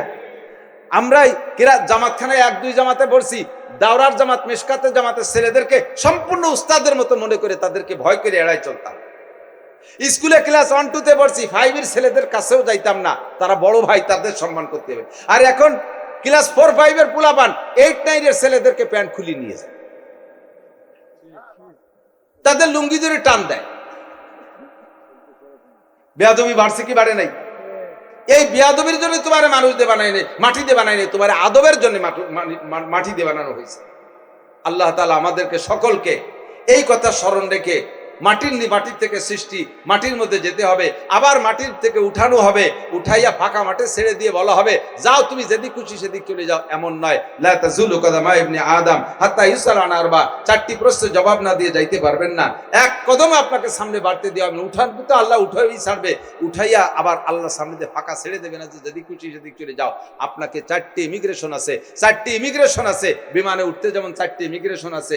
1 নম্বরে পাসপোর্ট ইমিগ্রেশন, 2 নম্বরে বডি ইমিগ্রেশন, ইমিগ্রেশন, 3 নম্বরে লাগেজ ইমিগ্রেশন, 4 নম্বরে টিকিট ইমিগ্রেশন। এই 4টে চেকপোস্টে আপনাকে চেক করার পরে তারপরে বিমানের গাড়িতে উঠতে দেয়। সেম কোয়ালিটি জান্নাতের গাড়িতে উঠতে হলে আপনার জিন্দেগি 4টে ইমিগ্রেশন। 1 নম্বর আন উমরিহি ফিমা আপনা, গোটা জীবন কোথায় কাটাইছেন নারী আর পুরুষ বলে যান। 2 নম্বরে শাবাবিহি, ও যুবক তোমার যৌবনকালটা কোথায় কাটাইছো, ফিমা আবলা, যৌবনকাল কোথায় কাটাইছো কয়ে দাও। 3 নম্বর আন মালিহি মিনাইনা কাসাবা ফিমা আনফাকা, মাল কোত্থেকে কামাই করেছো, কোথায় খরচ করেছো, জবাব দিয়ে যাও। 4 নম্বরে মাযা আমিলা বিমা আলিমা, উলামায়ে কিরামের কাছ থেকে কম কথা শোনো নাই, অনেক কথা শুনেছো, এ কথার পর কয়টা আমল করছো একটু জবাব দিয়ে যাও। আল্লাহ তাআলা আমাদের ওই জবাব দেওয়ার কাঠগড়ায় যেন না দাঁড় করে। এক শ্রেণীর মানুষ বিনা হিসাবে জান্নাতে চলে যাবে, আল্লাহ তাআলা আমাদের বিনা হিসাবে পার হওয়ার ব্যবস্থা করে দিক। যদি প্রশ্নে দাঁড়ো হই যেন ওই 4 প্রশ্নের জবাব সঠিকভাবে দেওয়ার তৌফিক দান করেন, বলেন আমিন। আমরা এখন থেকে সুন্নতের একটু আমল করতে পারবো না? লম্বা বয়ানের ভিতরে কি নিয়ে বাড়ি গেলাম, একটু হাতে নতে কয়েকটা সুন্নতের একেবারে হাতে ধরাই দেই। আজকে থেকে পাক্কা প্রতিজ্ঞা করেন। 1 নম্বরে কলেমাটা পড়ে তো আমরা মোমেন হয়েছি। 1 নম্বরে আজকে থেকে পাক্কা প্রতিজ্ঞা করি, নামাজটা ছাড়বো না। একটু নিয়ত করা যাবে না? যুবক খেলাধুলা করো, খেলাধুলা। গতকালকে আমি গোপালগঞ্জ প্রযুক্তি বিশ্ববিদ্যালয়ে MBA BBA এর ছেলেদেরকে নিয়ে আমরা উলামায়ে কিরাম ছিলাম, জোর হয়েছে ওখানে, ভিতরে তশকিল করলাম। আল্লাহর রহমতে কয়েকশো ছেলে এই উচ্চ শিক্ষিত, তারা তবলিগে 1 চিল্লা 3 চিল্লা 3 দিন 10 দিনের জন্য তশকিল হয়ে গেছে। এরা সব দাড়ি অনেকে নেই, তারপরে আল্লাহর রহমতে তাদের তাহাজ্জুদ কামাই নাই, তারা জামাতে নামাজ পড়ে। এই জিন্দেগিটা যদি সুন্দরভাবে গড়ে উঠাইতে পারেন যৌবন কাল থেকে, তাহলে এইটাই হলো সবচাইতে দামি জিন্দেগি। আজকে থেকে আমি পাক্কা প্রতিজ্ঞা করি। তারা খেলাধুলা করে না তা না, তারা ক্রিকেট খেলে, ফুটবল খেলে, ইত্যাদি খেলাধুলা করে সুন্নতি তরিকার ভিতরে থেকে, সুন্নতি পোশাকের মধ্যে থেকে। তুমিও খেলাধুলা করো, ফাঁকে আজান হইলে নামাজটা পড়ে নাও। আপনারা ক্ষেত খামারে যান, পাট পেঁয়াজের খেতে যান, ধান কাটতে যান, আজান হইলে নামাজটা পড়ে নেন। 1 নম্বরে নামাজ পড়া যাবে তো? রমজান পাইলে রোজা রাখবো। যত বয়ান হোক, এই মূল নতিজা হলো এগুলো। 3 নম্বরে আল্লাহ যদি তৌফিক দেয় হজে যাবেন তো? একটু হজের নিয়ত করেন না? হ্যাঁ, কমপক্ষে একটা উমরা করি। জীবনে কি একবার কাবা ঘর দেখার শখ হয় না? টাকা হলি মিয়া খালি জমি রাখো, তার উমরায় যাবা কবে? মরার পরে উমরায় যাবেন। একবার ওই কাবা ঘরটা, কালো ঘরটা সচক্ষে দেখে নামাজ পড়ে আসার পরে, বাড়ি আসার পরেও দেখবেন অনেকদিন পর্যন্ত নামাজে দাঁড়ানোর সাথে সাথে কাবা ঘরটা আপনার চোখের সামনে হাজির হয়ে যায়। আমার হুজুর, আমার মাদ্রাসার নায়েবে মোহতারাম ভারপ্রাপ্ত ভাইস প্রিন্সিপাল হুজুর মুফতি ইমরান সাহেব, আল্লাহ কত বড় ভাগ্যবান বানাইছে ওনারে। প্রায় প্রত্যেক মাসে না হলে 1 মাস 1.5 মাস 2 মাসের ভিতরে একবার যাচ্ছে এক দল নিয়ে। অত্যন্ত সুন্দর পরিবেশন, যারাই গেছে তারাই এসে প্রশংসা করছে। হজের ভিতরে অনেক প্রশংসার অপ্রশংসার ব্যাপার আছে, ওখানে অনেক সুযোগ সুবিধার বেশকম থাকে, খুব সুন্দরভাবে। তো হুজুর প্রত্যেক মাসে একবার যাচ্ছে, যাইয়ে চলে আসার পরে এই 1 মাসের ভিতরেই আমি ওনার ভিতরে অনেক আমলের ভিতরে পরিবর্তন দেখি। আর একবার, আমি বছরে একবার যাই, 1 বছর শেষ হতে হতে আমার ভিড়ের দুর্বলতা এসে যায়। তো জিন্দেগিতে একবারও দেখলেন না, জীবন ভরে কি খালি ক্যালেন্ডারের কাবাঘর দেখবেন? একবার দেখবেন না সচক্ষে? কার নিয়ত আছে ইনশাআল্লাহ? উমরায় যাবেন তো, হজে যাবেন তো ইনশাআল্লাহ? আল্লাহ হাতগুলোরে কবুল করে নাও। জীবনে একবার হলে হজ উমরা করা তৌফিক দান করো। মাশাআল্লাহ, আলহামদুলিল্লাহ, আল্লাহ কবুল করুন। তাহলে নামাজ, রোজা, হজ, আল্লাহ পয়সা হলে যাকাত দেবেন তো? মৌসুমি ফসল খেয়াল করেন, মাদ্রাসার হুজুররা এসে আপনাদের কাছ থেকে কাড়িয়ে কুড়িয়ে নিয়ে যায়, রাগ হবেন না কোনো সময়। এই মৌসুমি ফসলের আপনাদের কাছ থেকে 40 ভাগের 1 ভাগ গরিবের হক, নিয়মতান্ত্রিক ভাবে দিচ্ছেন না। যে কোনো ভাবে হুজুররা চাইয়ে চিনতে কাহামাঙ্গা করে নিলেও আল্লাহ তাআলা ইচ্ছা করলে সেই ওসরের দায়িত্ব আপনাকে মুক্ত করে দিতে পারে। বিরক্ত বোধ করবেন না। আর যদি একবার বিরক্ত বোধ করেন, অনেক সময় আল্লাহ তাআলা আপনার ফসলকে আপনাকে পরীক্ষা করার জন্য ফেরেশতাকে মাদ্রাসার ছাত্র অথবা ভিক্ষুক বানায় পাঠাবে আপনার বাড়ির সামনে। আর আপনি তাদেরকে দেখেই, আয় হুজুর দিচ্ছি জম্মেদ দিয়া, পাট দেবো না কুষ্টা দেবো, এদিকে খড়ি সহ দেবো, বাঁশ দেবো তো আহিয়ালা বাঁশ দেবো, এদিকায় মৌলবীরা এই করো ওই করো সেই করো, সমন্বয় করো, আয় এবার সুবানরি দেবো ইত্যাদি করে যদি দাওয়া মারেন, ওই যারে দাওয়া মারছেন ওটা কিন্তু মাদ্রাসার ছাত্র না, ওরা কিন্তু জিব্রাইল আর মিকাইল হয়ে বসতে পারে। কিসসা বুখারী শরীফের মধ্যে আছে, সময় নাই বলতে পারলাম না। কাজেই এই ফেরেশতা যে আল্লাহর কাছে যদি মামলা দেয় যে আল্লাহ তুমি কারে দান পাঠ দেছো, দেখো সে এই ব্যবহার করে আলেম তালবে এর সাথে, আল্লাহ কয় সাফ করে দে। আগামী বছর ওই গোলায় যে কটা আছে তা পচবে, মাঠে যা আছে সেগুলো বৃষ্টিতে তলায় বলায় সব শেষ হয়ে যাবে। কারণ হলো ওই এক জায়গা বাইরে খাইছেন। কখনো বিরক্ত বোধ করবেন না। টাকার জাকাত, মালের জাকাত, ফসলের ওসর দেবেন তো ইনশাআল্লাহ। এ হলো মোটা মোটা আমলগুলো বললাম। রমজান মাস পাইলে রোজা রাখবো ইনশাআল্লাহ। আর আজকে কয়েকটা সুন্নাত। 1 নম্বরে আজকে থেকে মেসাকের সুন্নতের পর আমল করি। মেসাক কিনতে কি মেসাক কাটতে পয়সা লাগে? দেশে নিম গাছ আছে না, সড়া গাছ আছে না, সড়ার ডাল দিয়ে মেসাক করলে দাঁতের অত্যন্ত উপকার হয়। নিমের ডাল, সড়ার ডাল কাটতে পয়সা লাগে না, নিজেও ব্যবহার করবেন, বাড়ির সবাইকে মেসাক বানায় দেবেন। আপনি সে তাদের আমলের নেকিও আপনি পাবেন। 1 নম্বরে মেসাক। 2 নম্বরে দস্তারখানে খানা খাবেন। 3 নম্বরে ঢিলা কুলুক ব্যবহার করবেন। এই যুবক, তোমার পকেটের মধ্যে এত বড় একটা মোবাইলই জায়গা পালো, একটু টিস্যু পেপারে জায়গা পায় না? একটু টিস্যু পেপার পকেটে মুড়ায় রাখো। কাদা কিচেনের সময়, যে কোনো সময় রাস্তায় শুকনো ঢিলা পাওয়া যায় না, একটু পেশাবে ঢিলা ব্যবহার করেন, শরীরটা পাক থাকবে, যে কোনো সময় নামাজে দাঁড়ায় যেতে পারবেন। কথা বলুন ঠিক কিনা? তাহলে পেশাবে ঢিলা ব্যবহার করা যাবে তো, বাথরুমে ঢিলা। 3টে সুন্নাত। 1 নম্বরে কি বললাম? 1 নম্বরে মেসাক, 2 নম্বরে ঢিলা, 3 নম্বরে দস্তারখান। এই 3টে আমরা স্বাভাবিকভাবে ব্যবহার করতে পারি। বাকি অন্যান্য আরো যত সুন্নত আছে তার ভিতরে অন্যতম সুন্নাত পুরুষরা 1 মুষ্টি পরিমাণ দাড়ি রাখা। এই দাড়িটা রাখার অভ্যাস করে ফেলে যাদের নেই। 4 নম্বরে সকলে শুদ্ধ করে কোরআন শরীফ পড়া শেখেন। শুদ্ধ করে কোরআন শরীফ, শুদ্ধ করে কোরআন শরীফ না পড়লে সারা জীবনের নামাজ সব বাতিল। 1 রাকাত নামাজ আপনার হচ্ছে না, এ দ্বারা পরকালে কিছুই পাবেন না। আল্লাহ তাআলা আমাদের হাতে গোনা কয়েকটা কথার পর আমল করা তৌফিক দান করে। সবাই বলি আমিন। মাদ্রাসাকে দেখবেন, খেয়াল রাখবেন। এই যে শুনলাম 2.5 লাখ টাকা আয় ব্যয়, শুনে আসতেছে। 2.5 লক্ষ টাকা আয় ব্যয়, 1 বছর ধরে একটা মাদ্রাসা 2.5 লক্ষ টাকা। আল্লাহু আকবার। আমার মাদ্রাসার শুধু বিদ্যুৎ বিল আসে বছরে 2.5 লক্ষ টাকা। আমার তো ছোট মাদ্রাসা, তাই বিদ্যুৎ বিল আসে 2.5 লাখ। আর নানুপুর, চট্টগ্রাম নানুপুর মাদ্রাসায় একদিনে চাউল খরচ হয় বোর্ডিং 82 মন, হাটাজারি এরকম 80-90 মন, পটিয়া এরকম চলতেছে মাদ্রাসা। সরকার চাইরে নাও দেয় না। আপনাদের মতো জনগণের অনুদান, আপনাদের মাদ্রাসাটা আরো ভালো হোক, আরো বড় হোক, এরকম লাখ লাখ টাকা আয় ব্যয় হোক, চান তো ইনশাআল্লাহ? আমি কালেকশন করবো না, কালেকশন হয়ে গেছে মাশাআল্লাহ, আলহামদুলিল্লাহ। এখন আমরা দোয়া করব। তো আরে অনেকেই আসছেন, বিসমিল্লাহ কে আমি একটা দাবি করি, যারা হজের নিয়ত করছেন, হজের একটা বুকিং আছে। আপনি যদি 100 টাকা দেন হজ উপলক্ষে, যে আল্লাহ আমি 100 টাকা এই মাদ্রাসায় জমা দিলাম, এর বিনিময়ে তুমি বাকি আমার হজের টাকা জোগাড় করে দাও। বহুত জন আমার কাছে এবছর মনে হয় 15-20 জন কইছে, হুজুর এই মাদ্রাসার ওই যে হজের টাকা আপনি চাইছেন, ওই জায়গায় 100 টাকা দিয়ে আসি, আল্লাহ তাআলা আমার উমরার টাকা জোগাড় করে দিয়ে দিচ্ছে। এখন আমি আমার আব্বা মা সহ আমরা উমরায় যাচ্ছি। আল্লাহ তাআলা কবুল করলে হইও যেতে পারে, হইও যেতে পারে, হবে আমি তা বলছি না, হইও যেতে পারে। তো হজের নিয়তে, উমরার নিয়তে এই মাদ্রাসায় পকেটে থাকলে 100 টাকা একটু জমা করেন, তো 100 টাকা হজ উমরার নিয়তে ইনশাআল্লাহ যাবে, ছাত্ররা যাবে আপনাদের কাছে। হজের নিয়তে দেন এই টাকাটা, মাদ্রাসা আল্লাহরা খরচ করবে, এটি হজ বুকিং হিসেবে। কই ছাত্ররা যাও, ভিতরে নেমে যাও, নেমে যাও। ছাত্র কো? ছাত্র নাই? হজের নিয়তে, উমরার নিয়তে 100 করে টাকা দেন। যদি না থাকে 10, 20, 50 যা আছে তাই দিয়ে দেন। এই টাকাটা হজে উমরার নিয়তে দেন, আল্লাহ তাআলা আপনাকে হজ উমরা করার টাকা জোগাড় করে দেবে ইনশাআল্লাহ। আরে ভাই, আমি আমার বাপের 1 ইঞ্চি জমিও পাই নেই, একখান ফুটো টিনও ভাগে পাই নেই। আমার বাপের কিচ্ছু নাই, 5 শতাংশ জমি, বাড়ির ভিটের, তা আমরা ছোট 2 ভাইরে ছেড়ে দিয়ে বড় 2 ভাই বের হয়ে গেছি।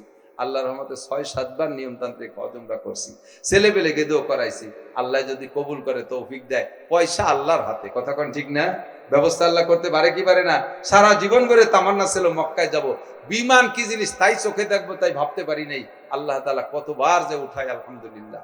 হজে যাব, প্রত্যেক বছর যাব ইনশাআল্লাহ। দেন দেন, দোয়া করে দেবো। আল্লাহ আল্লাহ কবুল করো। যারা এই মুহূর্তে হজ উমরার নিয়তে কিছু পয়সা দিচ্ছে, অবশ্যই তাদের জীবদ্দশায় একটাবার হজ উমরা করা তৌফিক দান করো। সবাই বলবেন না আমিন? দরুদ শরীফ পড়িয়ে দিতে থেকে আল্লাহুম্মা সাল্লি আলা মুহাম্মাদিন ওয়া আলা আলি সাইয়্যিদিনা মুহাম্মাদিন ওয়া বারিক ওয়া সাল্লিম। আল্লাহুম্মা সাল্লি আলা মুহাম্মাদিন ওয়া আলা আলি সাইয়্যিদিনা মুহাম্মাদিন ওয়া বারিক ওয়া সাল্লিম। اللهم صل على محمد وعلى آل سيدنا محمد وبارك وسلم. الحمد لله رب العالمين والصلاة والسلام على أشرف الأنبياء والمرسلين. ربنا ظلمنا أنفسنا وإن لم تغفر لنا وترحمنا لنكونن من الخاسرين. ربنا فاغفر لنا ذنوبنا وكفر عنا سيئاتنا وتوفنا مع الأبرار. আয় মেহেরবান আল্লাহ, গভীর রাত পর্যন্ত বৃষ্টি বর্ষার সময় আপনি আপনার বান্দাদেরকে নেক নজরের সুযোগ দিয়েছেন। সেই সুযোগে উলামায়ে কেরাম কিছু